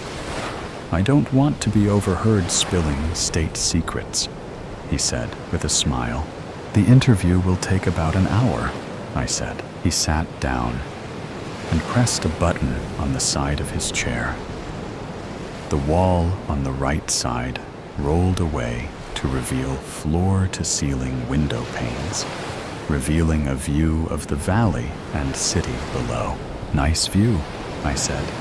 "Fit for the Lord of all he surveys." He chuckled. "I like it." "Okay then, Genie Hawk, ask away." He got up and went to the wet bar. "Drink?" "Just water." Kevin Trask rarely did interviews, and I wanted to take full advantage of his time. Indeed, other than a few transitory answers at press conferences, he had never given a full interview. I placed my recorder and notebook on the coffee table before me, then dug into my purse for a pen. He watched me as I set up the tools of the trade. "Why both?" he asked. "Why both pen and paper and recorder?" "I always like backup," I said. "I never did trust technology." He shrugged. "I do." I studied him, taking in the sculptured beauty of his face, the one plastered all over the country on magazines, billboards, and buses. He took you into his eyes, forgiving all, a confessor and father, brother, even lover, all at once, leaving you wanting to do nothing but fall into those eyes and let it all go, listening to his voice as he told you to come find the peace you sought, the release you need, the end you had to have. And here I was, sitting before the real person behind those ads. I shook myself back to the task at hand. "This is Genie Hawk, date June 1st, 2035.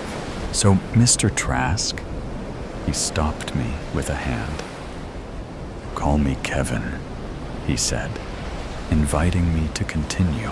"So Kevin," I stressed the word, "how did it all start? Where did you get the idea for the suicide shop?" "People have always wanted to kill themselves, Jeannie. I made a way for them to do that, and live should they choose, and also to die should they choose that. It turns out that being able to do that all in one place made for an attractive business." My turn to hold up a hand. "Kevin, if I had wanted to listen to one of the suicide shop ads, I could have simply turned on the television. Every idea starts somewhere. I want to know your start. What drove you at the beginning and made you create all this?" Trask watched me interminably, emotions playing deep in his green eyes. Then he seemed to come to a conclusion. "I walked into the ocean to die, and I did not die." He paused a long second, and then began again. "I walked into the ocean to die, to let the waves wash over me and take me away. I thought the pills I had taken with the booze I had drunk would kick in and block any pain. I had been depressed for a long time and wanted it to end. I picked a spot where, when I sat down, the water came up to my neck. Then I waited. Oddly, I did not think about much. I just sat and waited. Perhaps it was the booze and the drugs. I don't know. But what was ahead of me was just a blank. Nothing that held any terror. I fell asleep for what I thought would be the last time. The water would take me, and I would be at peace. When I woke, the first light of dawn glimmered on the horizon. I was now sitting on wet sand, naked, the water's edge now 5 feet behind me. The tide had gone out, not in, and now I was sober and exposed and very, very naked. I raced to my clothes, still piled on the sand. I pulled the shorts on and then slipped back into my hotel room. No one saw me on the beach at that time of the morning. I would have made quite a sight to the old couples who strolled the early morning hours on the sand, hunting for shells and health. You cannot imagine how foolish I felt, both lucky and a total failure simultaneously. The odd thing was that I no longer wished to die. My depression was gone, lifted from me like a weight that held me down. I felt light and released and did not fear the future. He stopped, not looking at me, lost in thoughts of long ago. I asked, "If you did not want to die anymore, then why did you start a company that provides suicide as a service?" He returned to the present, looked at me with those eyes that poured deep into my soul, and smiled. "Have you ever wanted to kill yourself, Jeannie?" "Of course not," I said, perhaps a bit too briskly. "I don't believe you. Most people want to, at least once at some point in their lives, only to be stopped by circumstance or fear. Morality offers only partial protection. When you do it, it seems like a good idea at the time. I never forgot that. I had truly wanted to die. I had no reservations, and yet I did not die. And in that not dying, my life was given back to me. I went to work in various businesses, creating a living for myself and doing very well. I watched as society's attitude toward suicide changed, and a new movement started. My life, my body movement swept the country, sometimes not easily, but it continued to grow. People had become tired of being told what to do, no matter whether it meant being told what to do to live or being told what to do to die. They looked at it like a new war of independence, and they won. Congress eventually passed the My Life, My Body Act, making suicide legal. I helped, worked for the movement, and gave my money and time. I had a plan that I had ready for the time that came. I saw a need to provide people with a way to explore the suicide scenario safely, to see if that was indeed what they wanted, or if, like me, they would find that it was just a good idea at the time. So, I opened my first suicide shop. There, you could try the various ways to do yourself in. I expected that many people would regret the act if saved from it, just as I had been. I arranged multiple ways to try. A menu, so to speak, death a la carte, all safe unless you flipped off the safety switch. Then it became permanent but it was rarely used. Most preferred the safe try.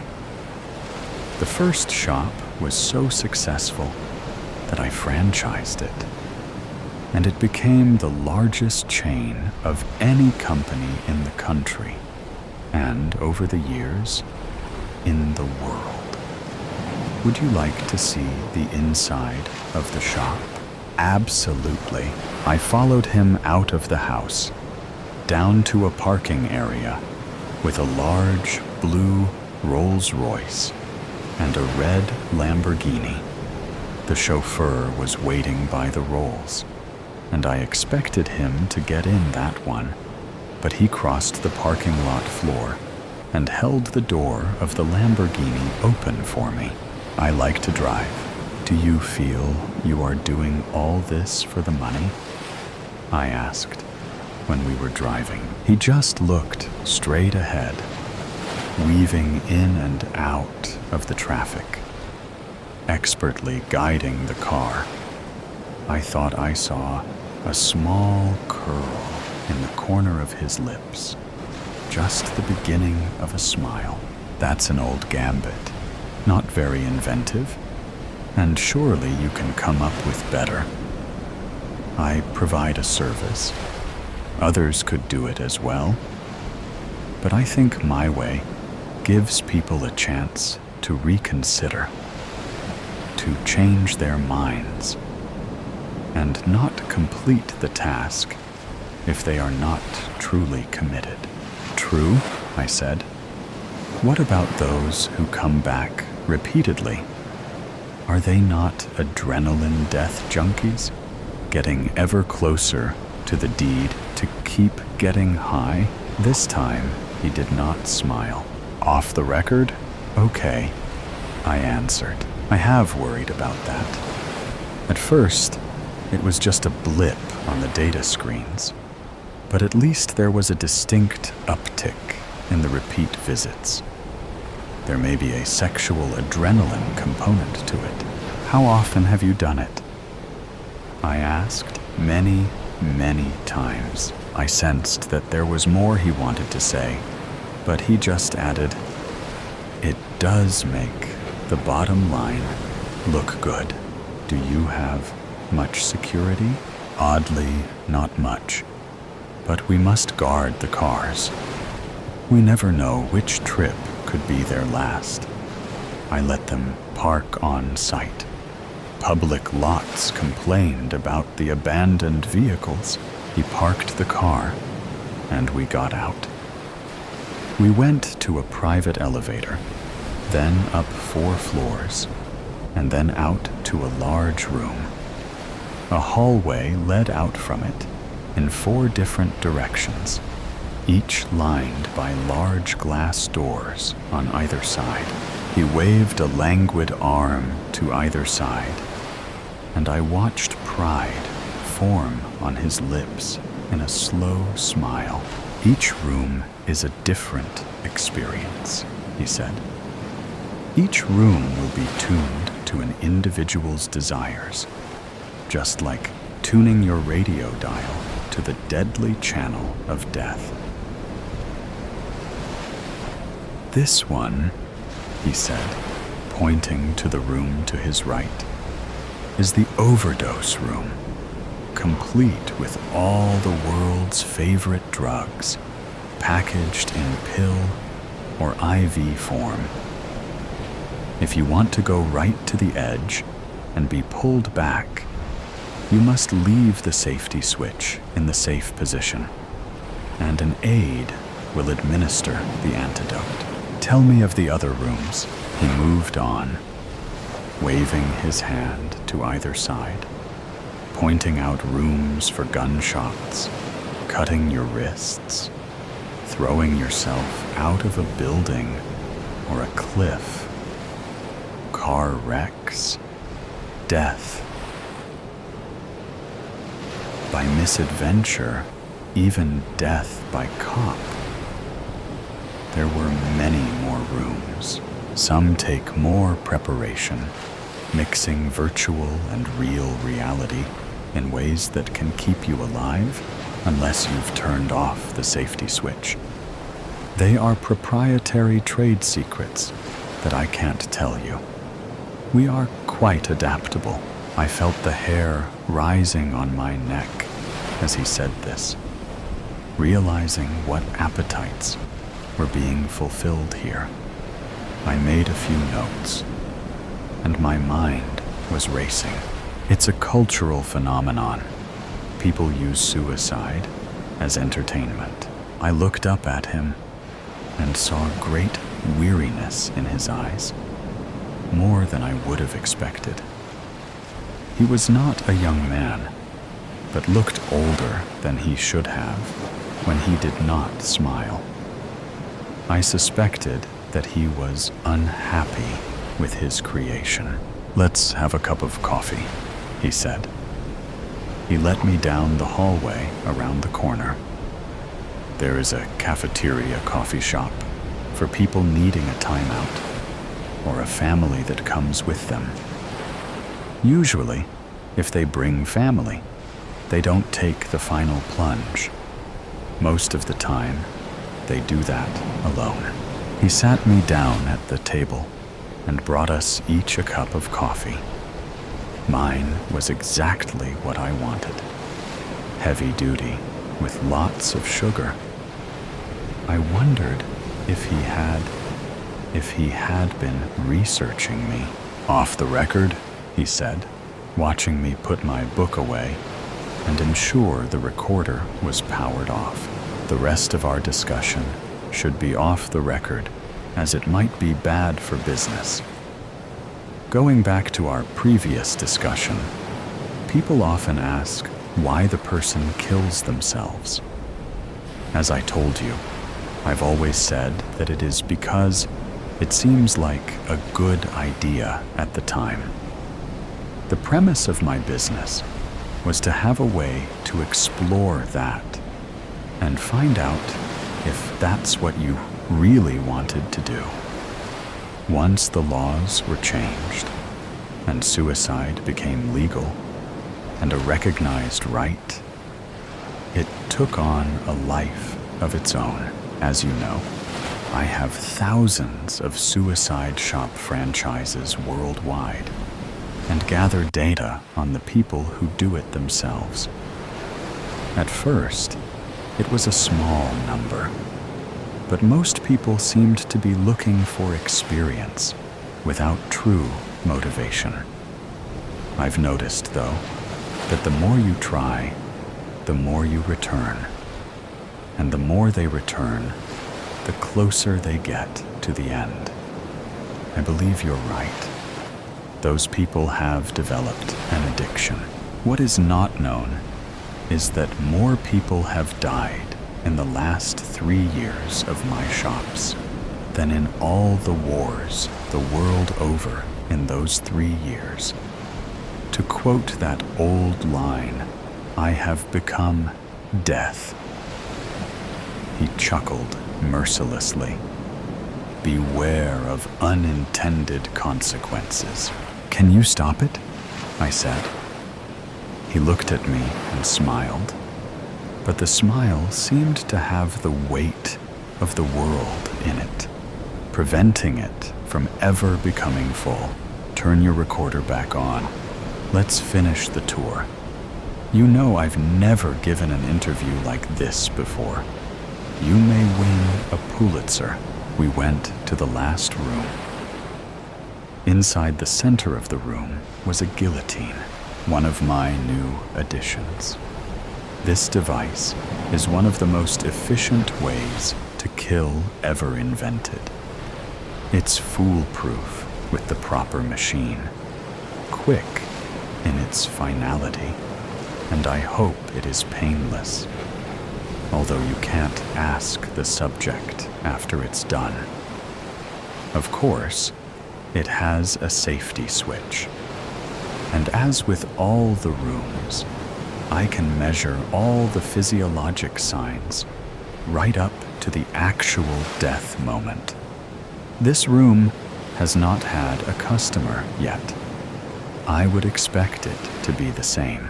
The sensors review the data and come up with what I call the fear acceptance ratio.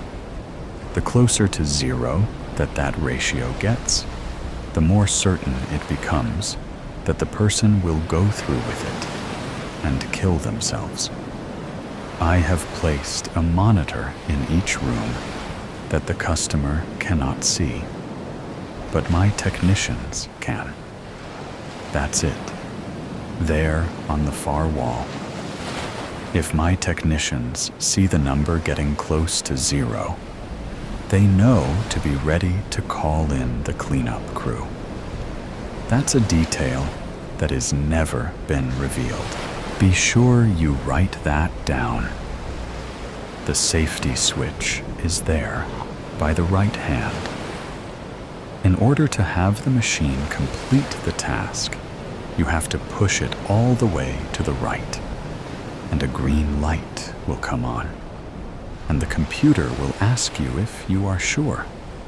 If you say yes, the blade drops. He looked at me and asked, "Are you getting everything?" I nodded. "Stay here then, and watch." Then he slipped inside the room. I was unsure, but I thought I had heard him lock it. I saw him lay down on the guillotine and put the bracket over his neck, and heard it click into place. I heard his voice tell me the sensors were built into the machine. I looked at the monitor on the far wall and saw a flashing number that started at 7 and then crept quickly to 0. "Are you getting all that?" I heard him say. "Yes," I said, feeling a tremor of doom start to shake me. I wanted him out of that room. I saw him grasp the safety switch. His hand slowly pushed it towards the right. "Remember everything I said," I heard him say, as I tried to force my way through the door, but realized it was useless. Through the glass, I saw the safety switch turn green and heard the computer's voice asking if he was sure. Holding what I felt was my last breath, I heard him say, "Yes." "No, don't!" I screamed. "No, don't!" The blade dropped. The last thing I saw as my scream faded was his head rolling on the floor, stopping next to the glass, his dead green eyes on mine. I was still crying, "No, don't," like a thief in the night. I'm here. The key is under the welcome mat. The alarm is off, and Reuben is at the kennel. Should be no issue getting inside. Neighbors? Out of town. What time does John arrive home? He's working late, then going to the gym. You have time. For your sake, you best be right. I'm not looking to go back in the pen for some petty crime bullshit. Just get the file off the computer. Easy, easy. Then why haven't you done it yourself? You know why. Yeah, we know. Are you in yet? Yes. The office is down the hall and to the left. Don't turn on the lights. I'm not a fucking amateur. Shit. What is it? What happened? Nothing. Just some asshole left boots lying in the middle of the hallway. John isn't the best housekeeper. Really, you don't? He keeps his other laptop in the third drawer. Got a problem. What? It's locked. Got a key? No, but he's not that creative. Look around the desk. It's gotta be around somewhere. Gum wrappers, crumpled Post-its, pile of receipts. This guy is a hoarder. I know, but he's the only way in. Yeah, so you've said. Listen, the boss doesn't take kindly to liars. No lies, This is legit. Your funeral. You're a funny guy. You know that? Now shut up and find the key. I said you had time, but let's not chance it. Seems to me I'm taking all the chances. Once you find what we need, I'll give credit where credit is due. Think I found something? Is it the key? Does it work? Got it. But we have another problem. What problem? Just open the laptop and find the file listed as hobby. There is no laptop. Drawer is empty. Shit. He must have it. Why on earth would he take that shit to work with him? Think he's on to you? Nah, I'm the least of his worries. Better think of another way. Boss isn't a patient guy. I know. Just give me a minute to think. Shit. This was the best way. We don't have a minute. We got company. No, can't be John. He's still at work. Sure about that? Positive? His tracker says he's sitting at his shitty cubicle as we speak. We're good. False alarm. Just some idiot lost and used the driveway to turn around. Fuck, man. You had me worried. Look, here's what you're going to do. First, need you to lock the door, then break a window. I'll arm the alarm. He'll get the call and come home. Wait him out. When you seize the opportunity, get the laptop. I could just kill him. No, you can't just kill him. What are you talking about? Just stick to the plan. Hide, get the laptop, find the file, and get out. Never good at hiding, but I'll see what I can do. The door is locked, ready for the broken window. Say when. When? Hell. What happened? Cut my fucking hand. You wearing gloves? Can't just be leaving blood all over the place. That's how people get caught, asshole. I'm not an amateur. Of course, I have gloves on. Been doing this longer than you've been alive, you snot-nosed yuppie.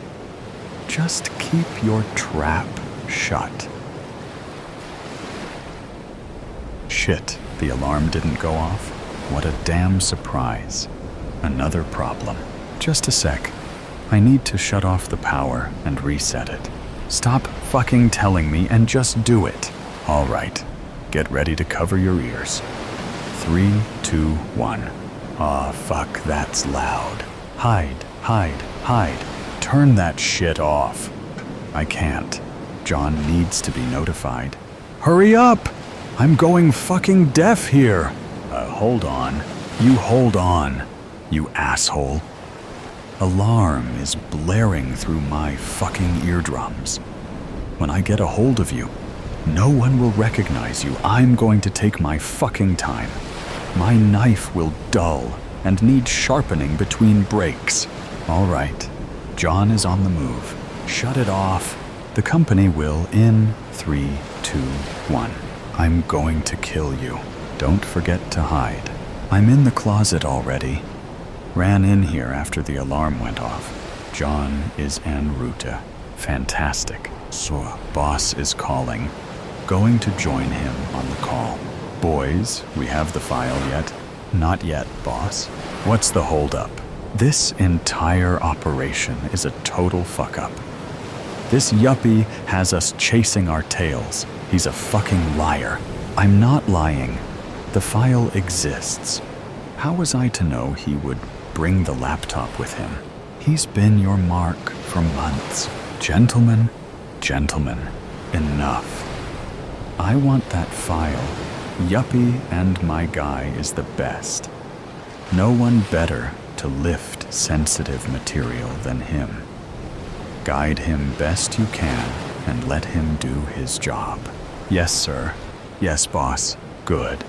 Talk to you boys soon. You are such an asshole, yuppie. Me? You're the one trying to get me killed? Oh, I'm not trying. I'm going to kill you. You'll forget all about maiming me when you get that file. Not maim, kill. As in murder. Yeah? Well, that will have to wait, because John has arrived. I'll just kill him. No, just be patient. He's in the house. Remember the plan. Wait him out. Once you see an opportunity, take it. We can't leave here without the file. I don't know how I ever got tied up in this. I mean, you get a little behind in your bets, and next thing you know, you're babysitting some asswipe for the boss and breaching intel. The file is there. I know it is. He just went in the bathroom, and the shower is kicked on. I'm taking my shot. Don't kill him. Wait. Shit. I'm a dead man if we don't get that file. I have a sure thing in play, about to make a huge payoff. This can't be the end for me. Got the laptop. Looking for the file now. It's named Hobby. Go it. Transferring. 30%, 50%, 75%, 90%, 100%. We got it in the clear, yuppie. Oh, thank you. Thank you, thank you. Don't thank me. I'm still leaning towards killing you. More importantly, I need to get this file to the boss, who will be pleased to own hard evidence against this freak.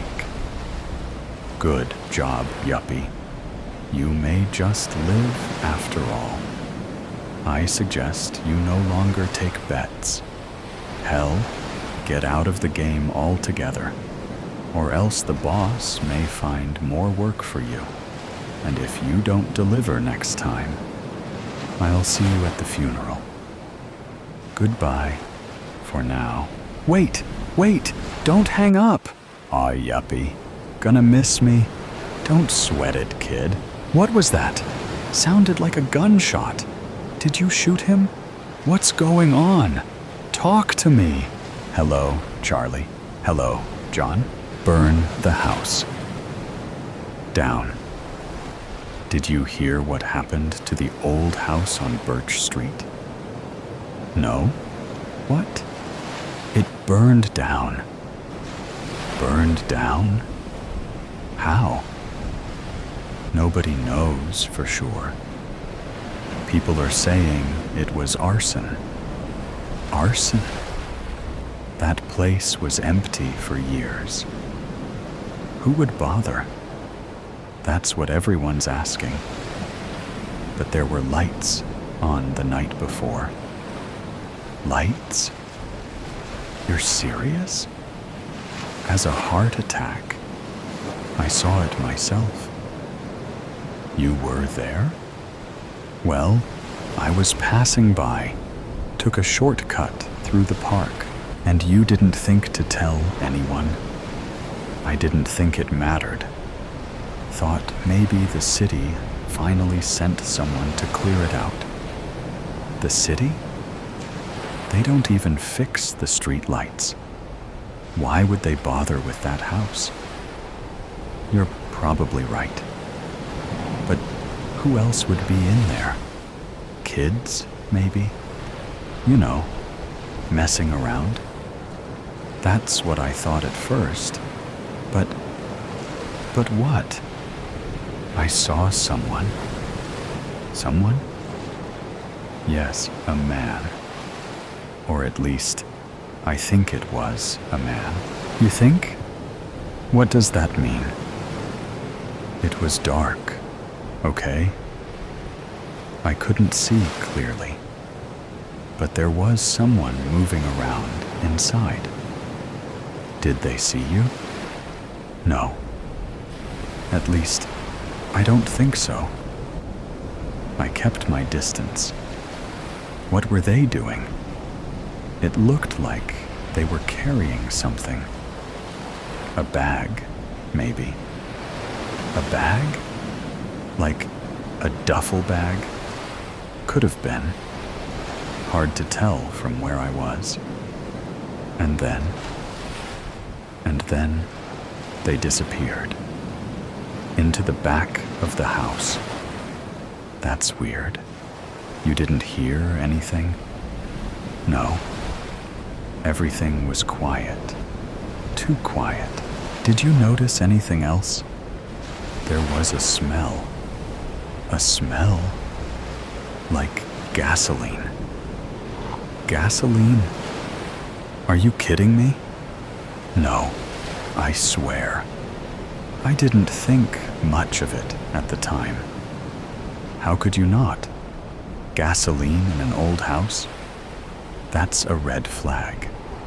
I know that now, okay? But at the time, I just thought it was, I don't know, maybe they were fixing something. Fixing something? In that house? I wasn't thinking clearly. So what did you do after that? I kept walking. You just left? Yeah, and you didn't tell anyone? Who was I supposed to tell? The cops? They wouldn't believe me. Maybe they would have, after it burned down. Look, I didn't know it was gonna burn down. Still, this is bad. I know it is. That's why I've been freaking out. Does anyone else know you were there? No? Not yet, anyway. You sure about that?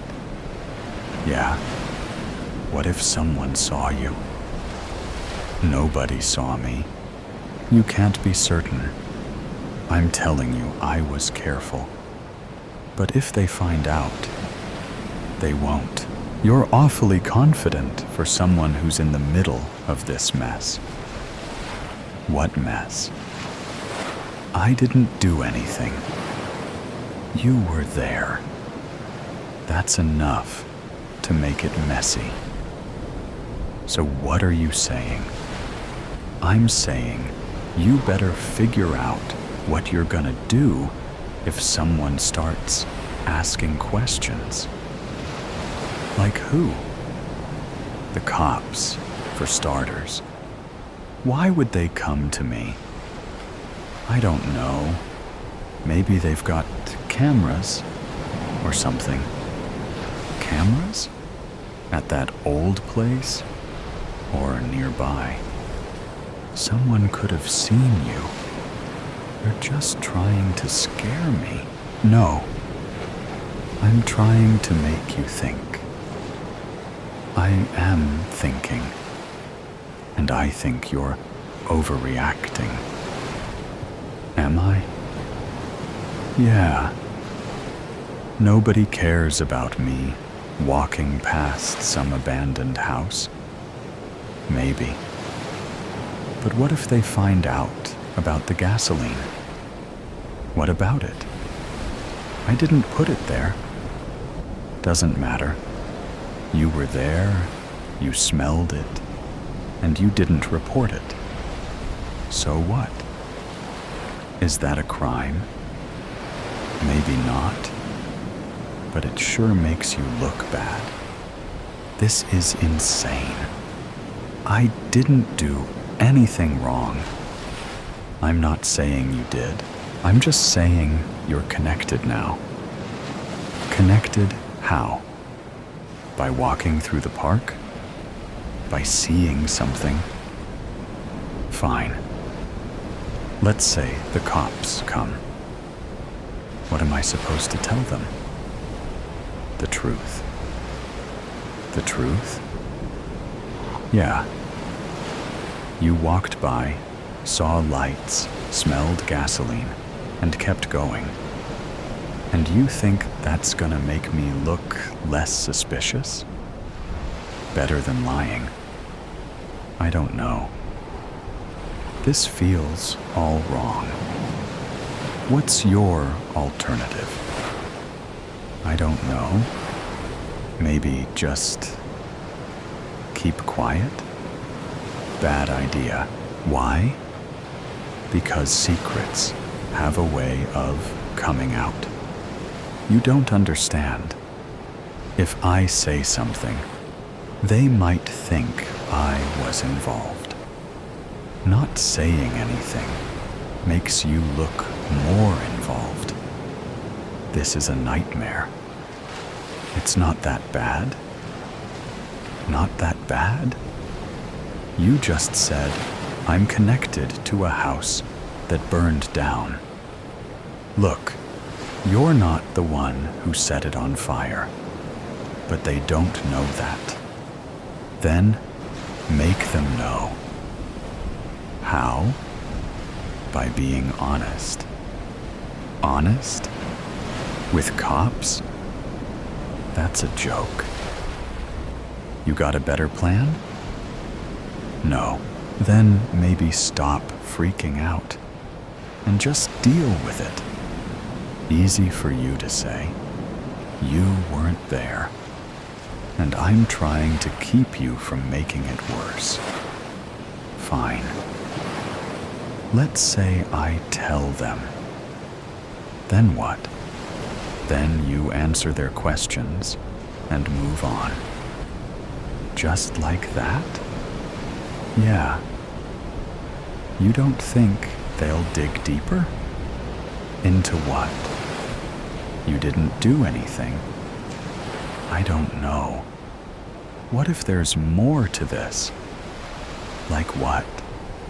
Like, what if that guy I saw was the one who started the fire? Then it's even more important that you say something. You're not getting it. What if he saw me? Okay. Let's think this through. There's nothing to think about. If he saw me, I'm screwed. Not necessarily. How do you figure? He doesn't know who you are. What if he does? How? Did you talk to him? No. Then relax. Relax? Are you serious? Yes. You're overthinking this. Overthinking? Someone torched a house, and I was there. You weren't in the house. But I saw him, and he didn't see you. You don't know that? If he did, don't you think he would have come after you? Maybe. Or maybe he's waiting. For what? I don't know. To make sure I don't talk. You're spiraling. Am I? What if this guy's dangerous? He might be. All the more reason to go to the cops. I can't. Why not? Because if I talk, and he finds out, you're making this bigger than it is. Am I? Yeah. I don't think you get how serious this is. I do. And that's why you need to stop hiding. I can't. You can. No, I can't. What if... Stop. Listen to yourself. What? You're working yourself up over nothing. Nothing? Yeah. You think this is nothing? Compared to what it could be? Yeah. What does that mean? It means you're not the one who burned the house down. And that's all that matters. I wish I could believe that. You should. I don't know. Then figure it out fast, because this isn't going away. What do you mean? Sooner or later, someone's gonna come knocking. And when they do, be ready. I hope you're right. I am. You better be. I am. Second fair chance. Second fair chance. Lord Farnsworth, thank you so much for inviting me to dinner. I want to apologize for anything I did to create tension between us and let you know how grateful I am to have this second chance to make a better impression. Well, Sir Fenwick, be assured if I didn't cherish my daughter, Charity, so much, you would never get another opportunity to make appeasement. She begged me to reconsider my dismissal of your attentions toward her. She is very taken with you, so you must not be all that horrible.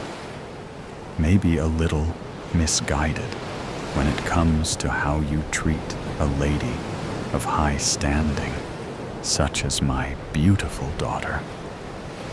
I found you in a compromising position in the garden at that soiree. Still, she'll be joining us after our before-dinner sherry. I remember you made quite a showing at our fox hunt outing. You set a fine steed and contributed an experienced pair of foxhound to the pack. That proves you've had some culture to your upbringing. Yes, sir. I've been riding since I was a young boy. My friend and business partner, Sir Carlton Winslow, attorney at law, is the one with hound experience. His uncle used to train them. The pair were actually borrowed from a well-known sportsman, Lord Dudley Bragg. Ah, yes, Lord Bragg. The name suits him well. He was interested in courting Countess Diana, my sister-in-law, but she found him to be less than gentlemanly when he deserted her and Charity at the market fair. Matter of fact, that is how they made your acquaintance. Isn't that correct? You arranged for their escort home. Now she has been entertaining your friend, finds him quite attractive and courteous. Exactly, Lord Farnsworth. That's another reason it would be so advantageous for me to be able to court your daughter. We could assure each other to remain honorable. Wouldn't you agree? Or encourage each other's bad behavior? Hey, young man, I haven't forgotten what it was like to be your age, seeking female companionship. I must guard my daughter's reputation, you understand? Of course, your lordship. Wouldn't expect anything less. I assure you, my intentions are honorable. I am deeply in love with her already, and desire only the best for her. I would ask for her hand in marriage immediately if it found favor in your eyes. But I know our societal norms demand much more formal routines. I can only pray for your approval to make me the happiest lovesick fool in London. My joy would be eternal. I can tell how eager you are, and from her behavior, I suspect she feels the very same about you. I'll give it due consideration. So, I understand you are a solicitor, making your way up in the professional standings. Do you suppose you will be able to support my daughter in the manner to which she is accustomed? I am afraid I have spoiled her, especially since her mother passed. Well, to be forthright, it will take some time to match the heights of your accomplishments. I can only hope she is agreeable to living more meagerly until I am more established. We would be rich in love, though. Unfortunately, love does not pay the bills or trade for niceties. And, ahem, it often leads to more mouths to feed. That would only increase our happiness, sir. I am more than ready to embrace whatever our future together could hold. I would be utterly devastated to walk away from a relationship with her at this point. She is my everything. I hope you understand. I'm beginning to see things your way. If I allow this to continue, we must be proper about it. Wouldn't want you scurrying off to Gretna Green to elope over the anvil, now would we? And Lord forbid, you sneak off to Jersey. That's about as dangerous as it gets. My daughter deserves only the best. Here she comes. Now, come, dear. Thank you for joining us. You look so lovely this evening. That sea foam coloring of your flowing gown brings out the azure of your eyes. You'll have this young man drooling all through dinner. We are ready to go into the dining hall. This way, Sir Fenwick. Yes, you look very becoming as usual, Lady Charity. May I take your arm? And please, call me Riley, sir. Of course. No need to be so formal, with only us present. I'll sit at the head of the table with each of you at my sides. Looks like the soup is already served. Let us begin with grace.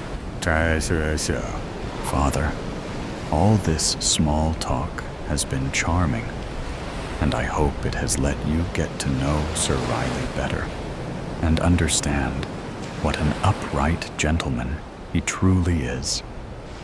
But could we get to the proverbial elephant in the room, since we are all alone and all adults? Sir Riley, dear?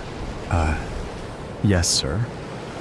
I have an all-important question to ask of you concerning your vivacious daughter.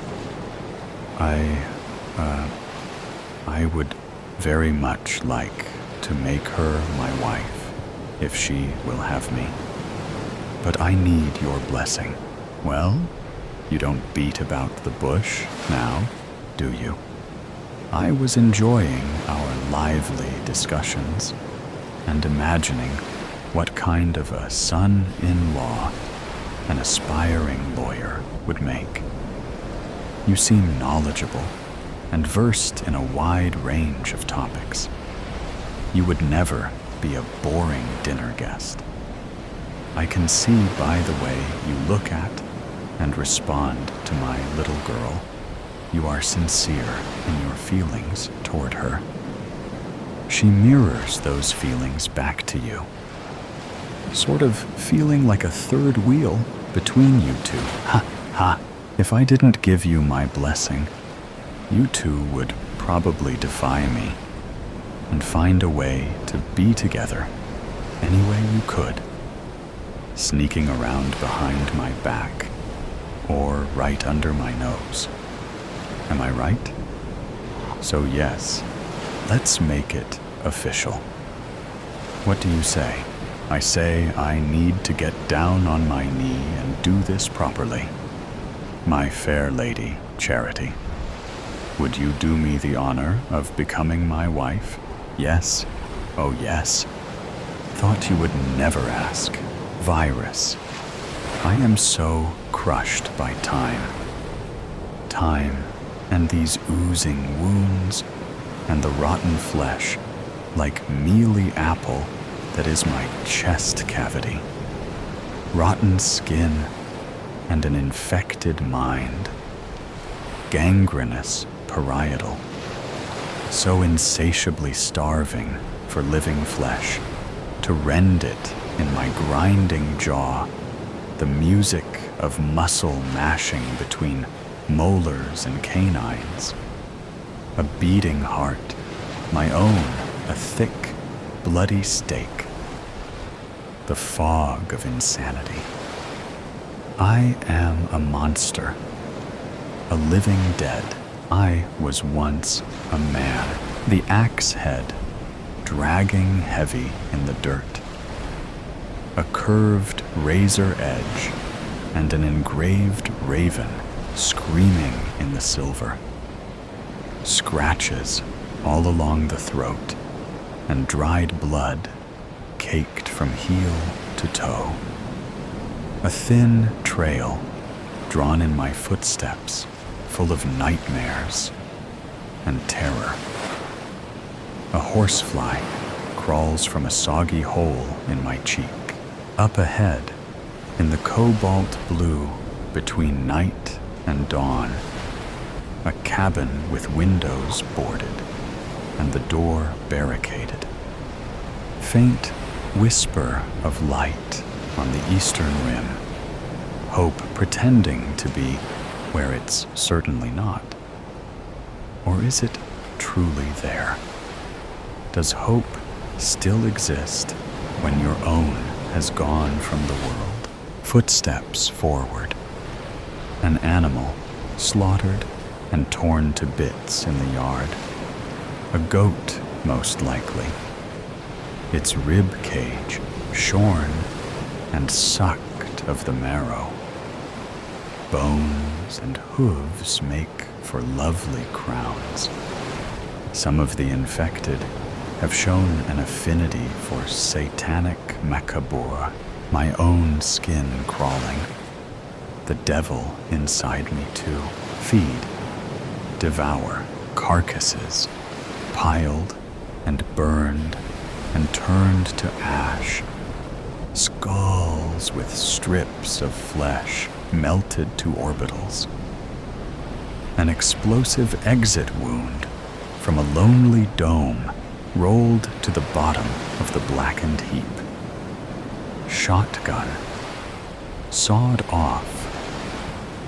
The stench is unmistakable, an overpowering, mutant reek blowing about in the wind. Someone has defended this place well. It's eerie and silent. No barn or garage. Tracks swerve backwards frantically in the gravel driveway. No vehicle in sight. A rope swing slung from the branch of an oak shivers in the breeze. Crows cry from the barren trees. They've learned not to pick at our remains. Those that do go stark mad. They attack their own, and soon the whole murder is infected. Dark balloons, writhing in the sky, plowing at high velocities into stone structures, crashing through glass and shredding themselves to feathered ribbon. Perhaps everything living is gone. No.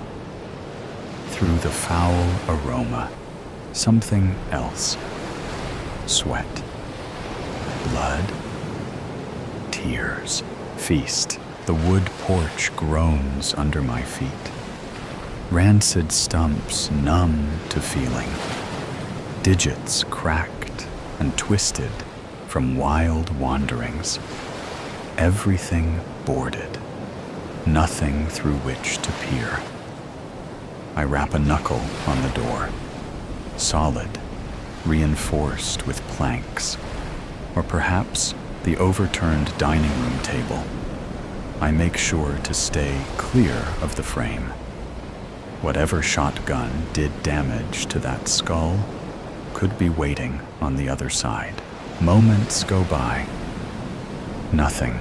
I asked Caroline to marry me in a field of sunflowers. I planned to surprise her at the peak, but the sun pouring over the ridge painted everything a warm, liquid gold and filled me with a fearlessness I've not felt since. A courage that makes old friends of forever. She paused, a petal between her fingertips, and when she turned around, I was on one knee with a little box and a ring. I didn't even get the words out.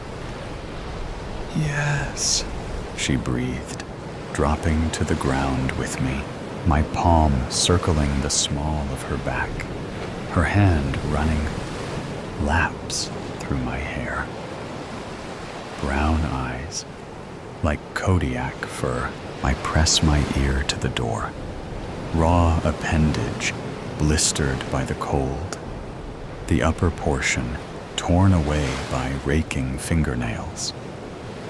Inside, a sound wave, barely a ripple, and then a booming echo, the thundering of a grandfather clock from a time long past. What's the hour? 5 a.m.? 6? What do the hands of a clock mean when time itself has stopped? And who said it ever really began? All of us zombies back then, slaves to time, wishing we had more, doing nothing with it, the best intentions, and all of our might, and all we did was eat the world. Mind virus, mustard gas in my demented cerebral, entire battalions twisting in the mud, gasping and choking, clawing away at their necks. Quiet, solitude, a freezing morning, and a cabin in the woods. Flesh, feed, gorge. I descend back down the steps and head for the rear of the house. My eyes dart in their sockets, alert to danger. The obliterated mutants in the yard burned in my thoughts like the scorched outline of a cattle brand. A ton of ammunition to build a mountain of bodies that big. Landmines and claymores, maybe. But the car gone, and no sniper fire to greet me. A fiendish drawl of laughter leaks from me. Where else to go? The hell is all around you. The backyard, gray and dreary and desolate. Spindly trees like crooked skeletons, and a rusted weather vane plunged into the earth. A playscape with a slide and tunnel. Haunting emptiness. Abandoned next to the playscape.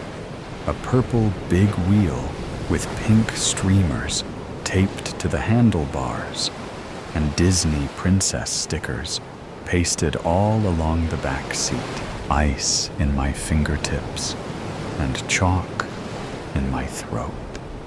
A rupture in time and a memory forced to the surface. Winter sunlight streaming through the living room window, and a cinnamon aroma wafting through the hall. Evergreen needles and ornaments sparking within.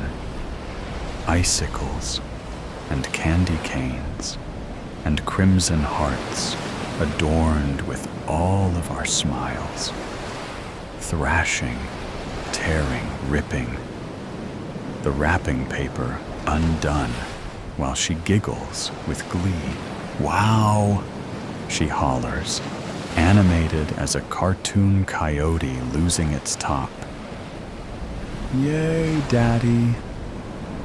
She bounces up and down in the rubble, the paper crunching and crinkling beneath her, a smile on my face, and Caroline's hands on my shoulders.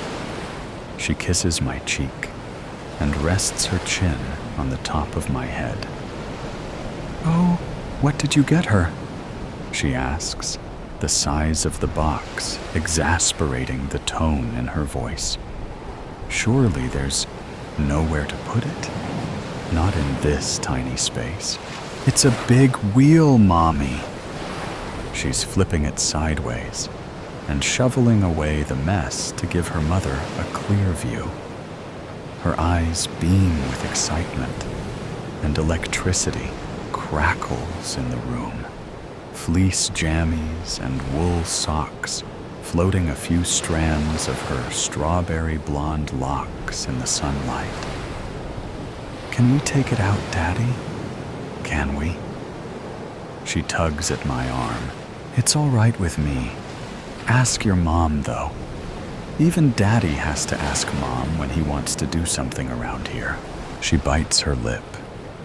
She can be annoyed by the box occupying half the living room, or the childishness of her husband's silly, untrue joke.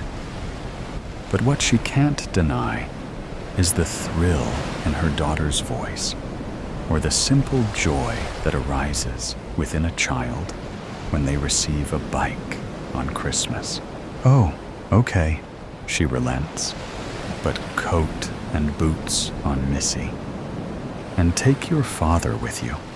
I've got a breakfast casserole in the oven, and I still have to ice the cinnamon rolls." Gabby bounds from the room cheering. "And you?" She gives a playful shove. "Get that box down into the dumpster before I tape you inside and return to sender." I wrap her in my arms and take her down to the rug. She shrieks and we laugh and kiss, rolling around in the mess. The empty playscape again, front and center, and the big wheel lonely on the hard ground.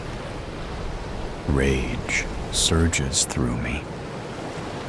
I have the sudden urge to split a living thing in two, to pin its entrails to the wall.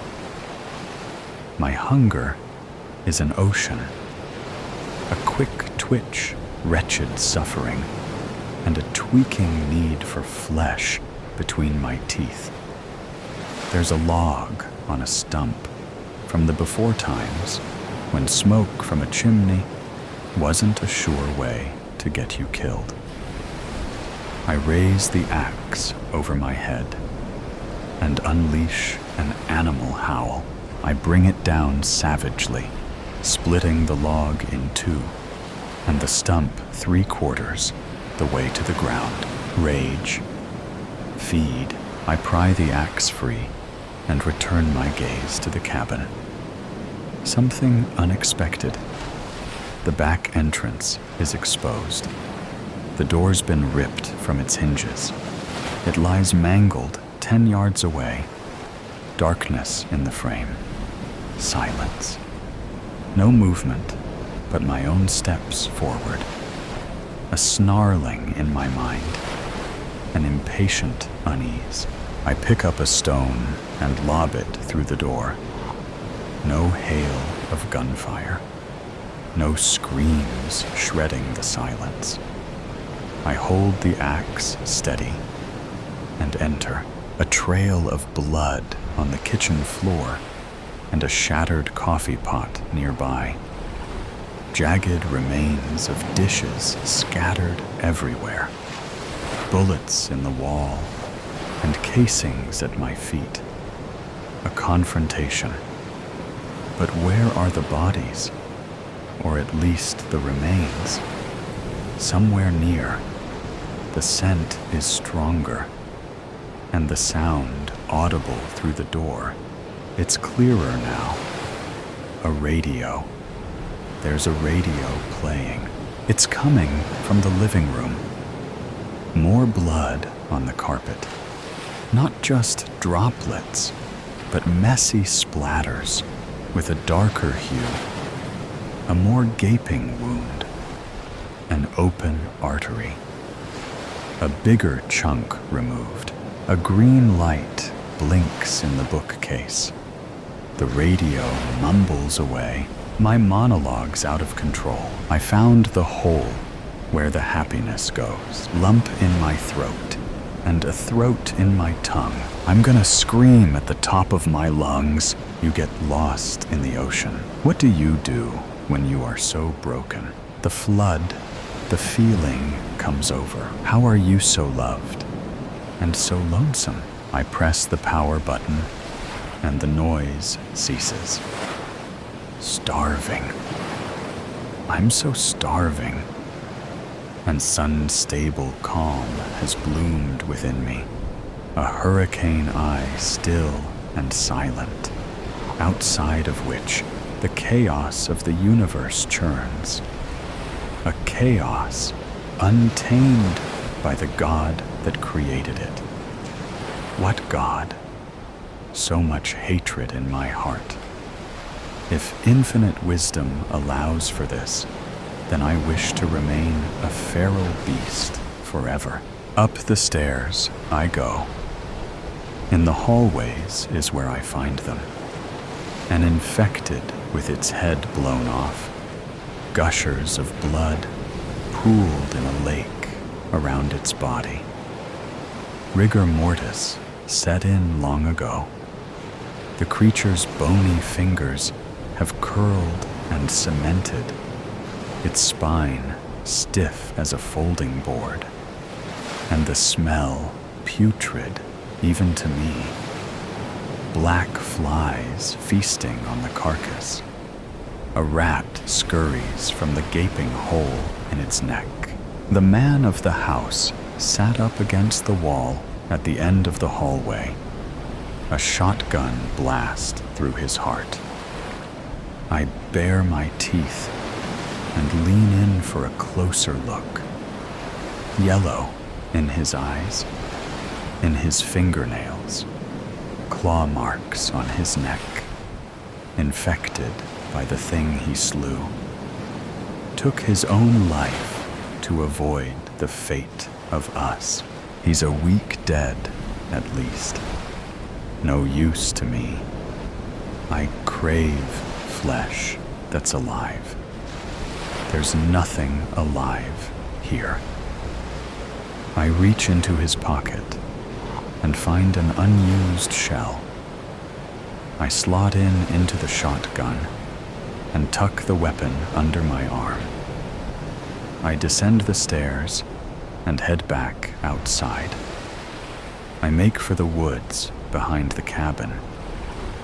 Maybe I can kill a buck and drain its blood, enough to sustain me while I hunt.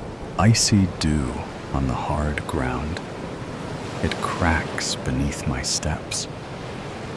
I stop in my tracks, and a hellish grin spreads slowly on my cracked lips. What a gift of the virus. The nose of a bloodhound. The scent has returned. It possesses me, makes my blood boil. I follow it, saliva dripping from my chops. Thump, hollowness beneath me. I roll onto my toes and then back on my heels. A creaking and then a soft whimper. I can hear the blood rushing in their veins. My rain blows down upon the concealed cellar door. Screams that curdle the air and animal fear that only presents inches from death. I jam my heel into the destroyed wood and rip the pathetic thing from its hinges. I descend down, feeding time, a woman in tears and shaking uncontrollably. the virus propelling me forward like a demonic puppet. So dark in here, just a single lantern, and still barely any light in the sky. My jaw ready to clamp her throat, a whimper beneath her breast. A child, a girl, 2 years old, time swirling backwards again. Terrified screams, creatures tearing through our home, crawling on the walls and ceiling. Caroline sprints to the truck, Gabby bawling in her arms. The pistol barks in my hand. A bullet explodes through the eye of a pursuing mutant. Now I'm tearing after both of them, heart in my throat. The fear of God releasing atmospheres of adrenaline. I rip open the cab door, but it's too slow. The creature's claws are in my calf, and he's drawn blood. I waste him with the last bullet in the chamber and fall backwards, dragged to the pavement. I can feel it surging inside of me. Caroline screaming, my face in her cupped hands, hot tears streaming down, foam in my mouth and violent convulsions. My windpipe is constricting. Go. I breathe. Caroline. Go. No, she cries. No, I won't leave you. Jagged needles of pain shooting up and down my limbs. Feverish sweat pouring from my glands. Go, or I'll kill you. She clutches harder. No, I won't. Yellow sun bursting in my corneas. Boiling rage and insanity beginning to blink its horrible visions. I take a final look at my baby girl. Then my last words before losing control. Go, or I'll kill her. The Jeep roars from the driveway, gravel dust clouds, and descends upon me. Wailing with her hands, pounding the glass, is Gabby. In her grip, her little Jonathan husky doll, time present again. In the dark cellar, a mother and her daughter. And in the terrified girl's hands, a stuffed beagle. Her own Jonathan. I jolt backwards, the cords in my neck straining under great pressure. Oxygen has evacuated my lungs. Kill, feed, musty in the cellar. A dankness that comes with the dark and wet. Go, Caroline, I won't. I collapse to my knees and retch. Blood in my eyes. Ravenous hunger that grips me. The woman clutches her girl and cries. She rocks back and forth, covering her daughter's eyes. No, I can't.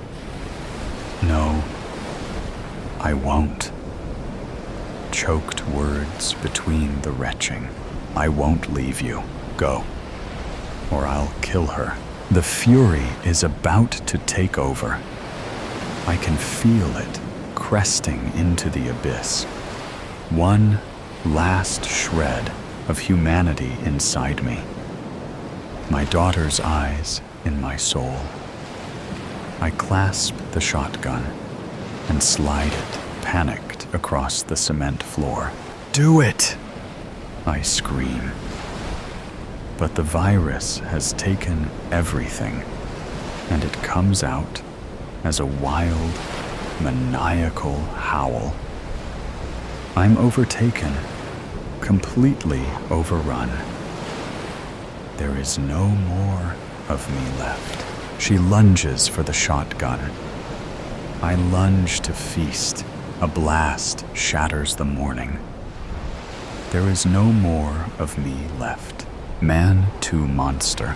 The bite mark upon my shin shined red with a purple hue, outlining the teeth indentations. No, no, George, please, no, wailed my wife, her knees buckled, slamming against the wooden floor of the abandoned, looted home we had found short reprieve in God knows where, Michigan.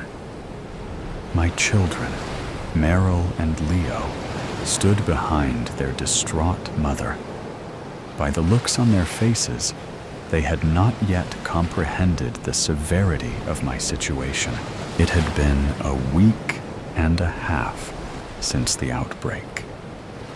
A lab test that had gone awry. The U.S. military thought they had created a superhuman drug, one that overrode the humanistic qualities of pain, reservations, fear, and the consequence of reckless abandonment. Simultaneously, this drug also heightened testosterone and adrenaline levels beyond their standard yield.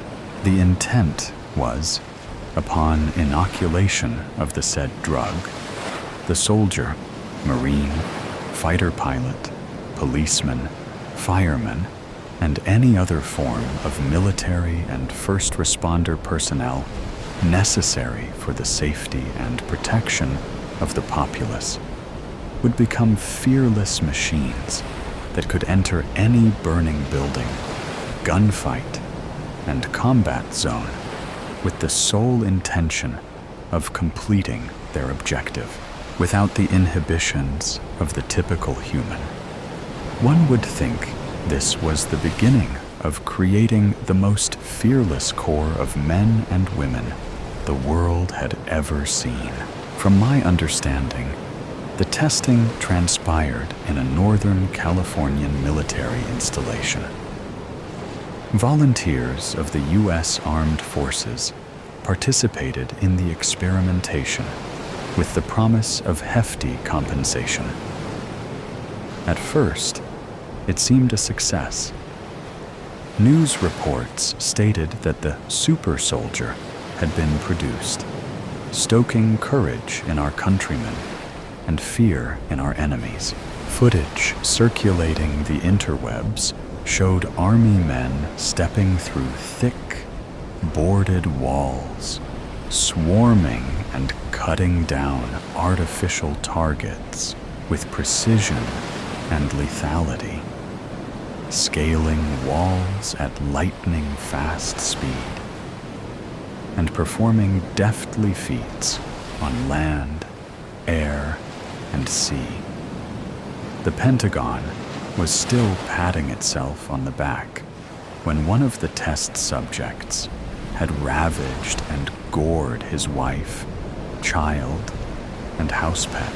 Not only that, another was at a house party and had cut, bit, and shredded some of the other party-goers with their bare hands. Worse, those affected by these sudden acts of acute violence had taken on the monstrous nature as well. The captured affected, now infected, were held against their will by scientists of the highest order. These experts revealed the drug's design had gone rogue, what best could be described as a feedback loop. The effects that made the drug successful had become indefatigable. The bodies of those with the drug in their bloodstream were unable to shake its domineering effects. It seemed to feed itself, making the subjects more fearless and tolerant of pain. Moreover, its psychosis-altering capabilities had reached levels of deadly proportions. A ravenous desire to bite, claw, and eat raw flesh had become the deity of their souls and singular desire. They had become what we had called, in sci-fi, fiction lore, and literary horror, now a reality. Zombies. When our little suburban outpost in Lansing had become overrun by these zombies, Weezone, like millions of others across the country, made a break for safety. As to where that was, we did not know. But we knew to pack our things and take off in the minivan.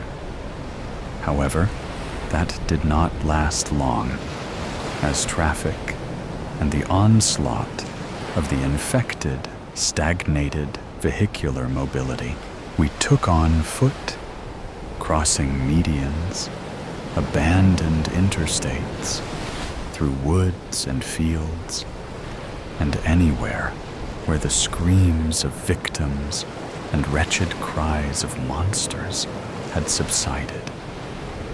Government proclamations were useless. Assuring us to stay in our houses until protection arrived was akin to waiting in a burning house until rain clouds arrived. To top it all off, there was not even a whisper of a cure. We were at the mercy of this infernal contagion. The zombies finally forced us out of a vacant barn we had stayed in for a few days. I hot-wired an old pickup truck in a nearby garage and drove on some back roads until we encountered an abandoned neighborhood. With a machete I had collected in my hand, I had cut down all opposition in our way. A fully infected zombie, which still had the rigors of a merciless beast, also had severely debilitated coordination and reaction. My machete swiped and sliced through the susceptible flesh of the infected.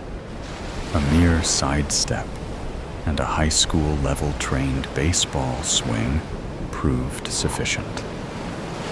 All seemed manageable, that is, until I passed a half-chewed corpse, severed by what appeared to be the teeth marks of a chainsaw. As I motioned for my family to hurry over an HVAC unit and through a busted-out living room window, the halved corpse snatched me by the ankle with its clammy, gray hand. It yanked itself towards my leg and clamped its maw around my shin. I stifled my cry and hacked it away until it fell still. My wife, Erin, noticing the struggle, immediately turned her eyes toward the wound as I entered the abode, leading us to our current predicament. She groaned and cried, knowing what was in store for me, for us. I could not help but try to comfort her. I bent down to collect her. "No!" she shrieked, slapping my hand away. A sudden life beheld her, for she scuttled to our children and held them in her arms. A darkened complexion formed on her face. She snatched the machete and extended its edge toward me. My initial reaction was to reprimand her for the hurt. But conceding doom was at my door, it gave me hope. For even if the slightest bit of my bodily fluids entered her bloodstream, our children could fall too, devoured by filicidal mania.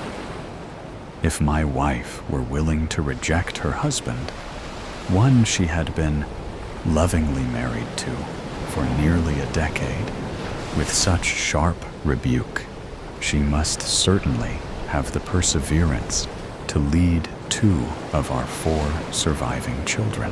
My children, Meryl and Leo, had not fully understood the dystopian future before them. At the formative ages of 8 and 6, respectively, they knew something was unnatural about this new reign of terror. They had seen their elder brother and sister ripped to pieces, protecting them from the infected pursuants. When I found time to weep for my eviscerated firstborns, I did so liberally, but not in front of them. I will join them shortly, but I must put my mortal family in order first. Honey, Meryl, Leo, I said, kneeling to meet their eye level. Yes, Daddy, uttered Meryl. She had her chin against her chest, and it quivered. That's a good girl, I said. I want you to. A sudden pang shot through me. The side of my neck tightened, and my lower jaw protruded out, baring my lower row of teeth. The children gasped. My wife pulled them close to her and backed away from me. Back, I shouted. Get back! I was not sure how the transition would consume me, but I had certainly felt it. A raging swell of power spread within me. It was like a high, unlike anything I had experienced before. My strength seemed to surge. The forces of gravity were effectless. A ludicrous idea came over me that I could easily lift a car or thrust my knee through the wall. Subsequently, a craving for flesh had come. My mind started to obsess over the notion of sinking my teeth into a sumptuous piece of raw chicken. I thought about how my teeth would break the surface, diving into its tender structure and tearing it and consuming it, slaking my hunger. I slid my tongue between my molars to replicate the sensation. Then my senses returned. I must have fallen into a fit, for my family gaped at me with fretful eyes. I was on my side in a pool of sweat. I didn't move. If I could lie still and slow my heart rate, perhaps the effects of the bite would curb, leaving my family more time to flee so they could remember me before I succumbed. Sweetheart, I grunted. A pain was forming deep within the pit of my stomach. I want you to get to my parents. My wife, clutching our children, replied with a tear-filled cry. Why? Their cabin in Barreton. They have guns, land. It's isolated.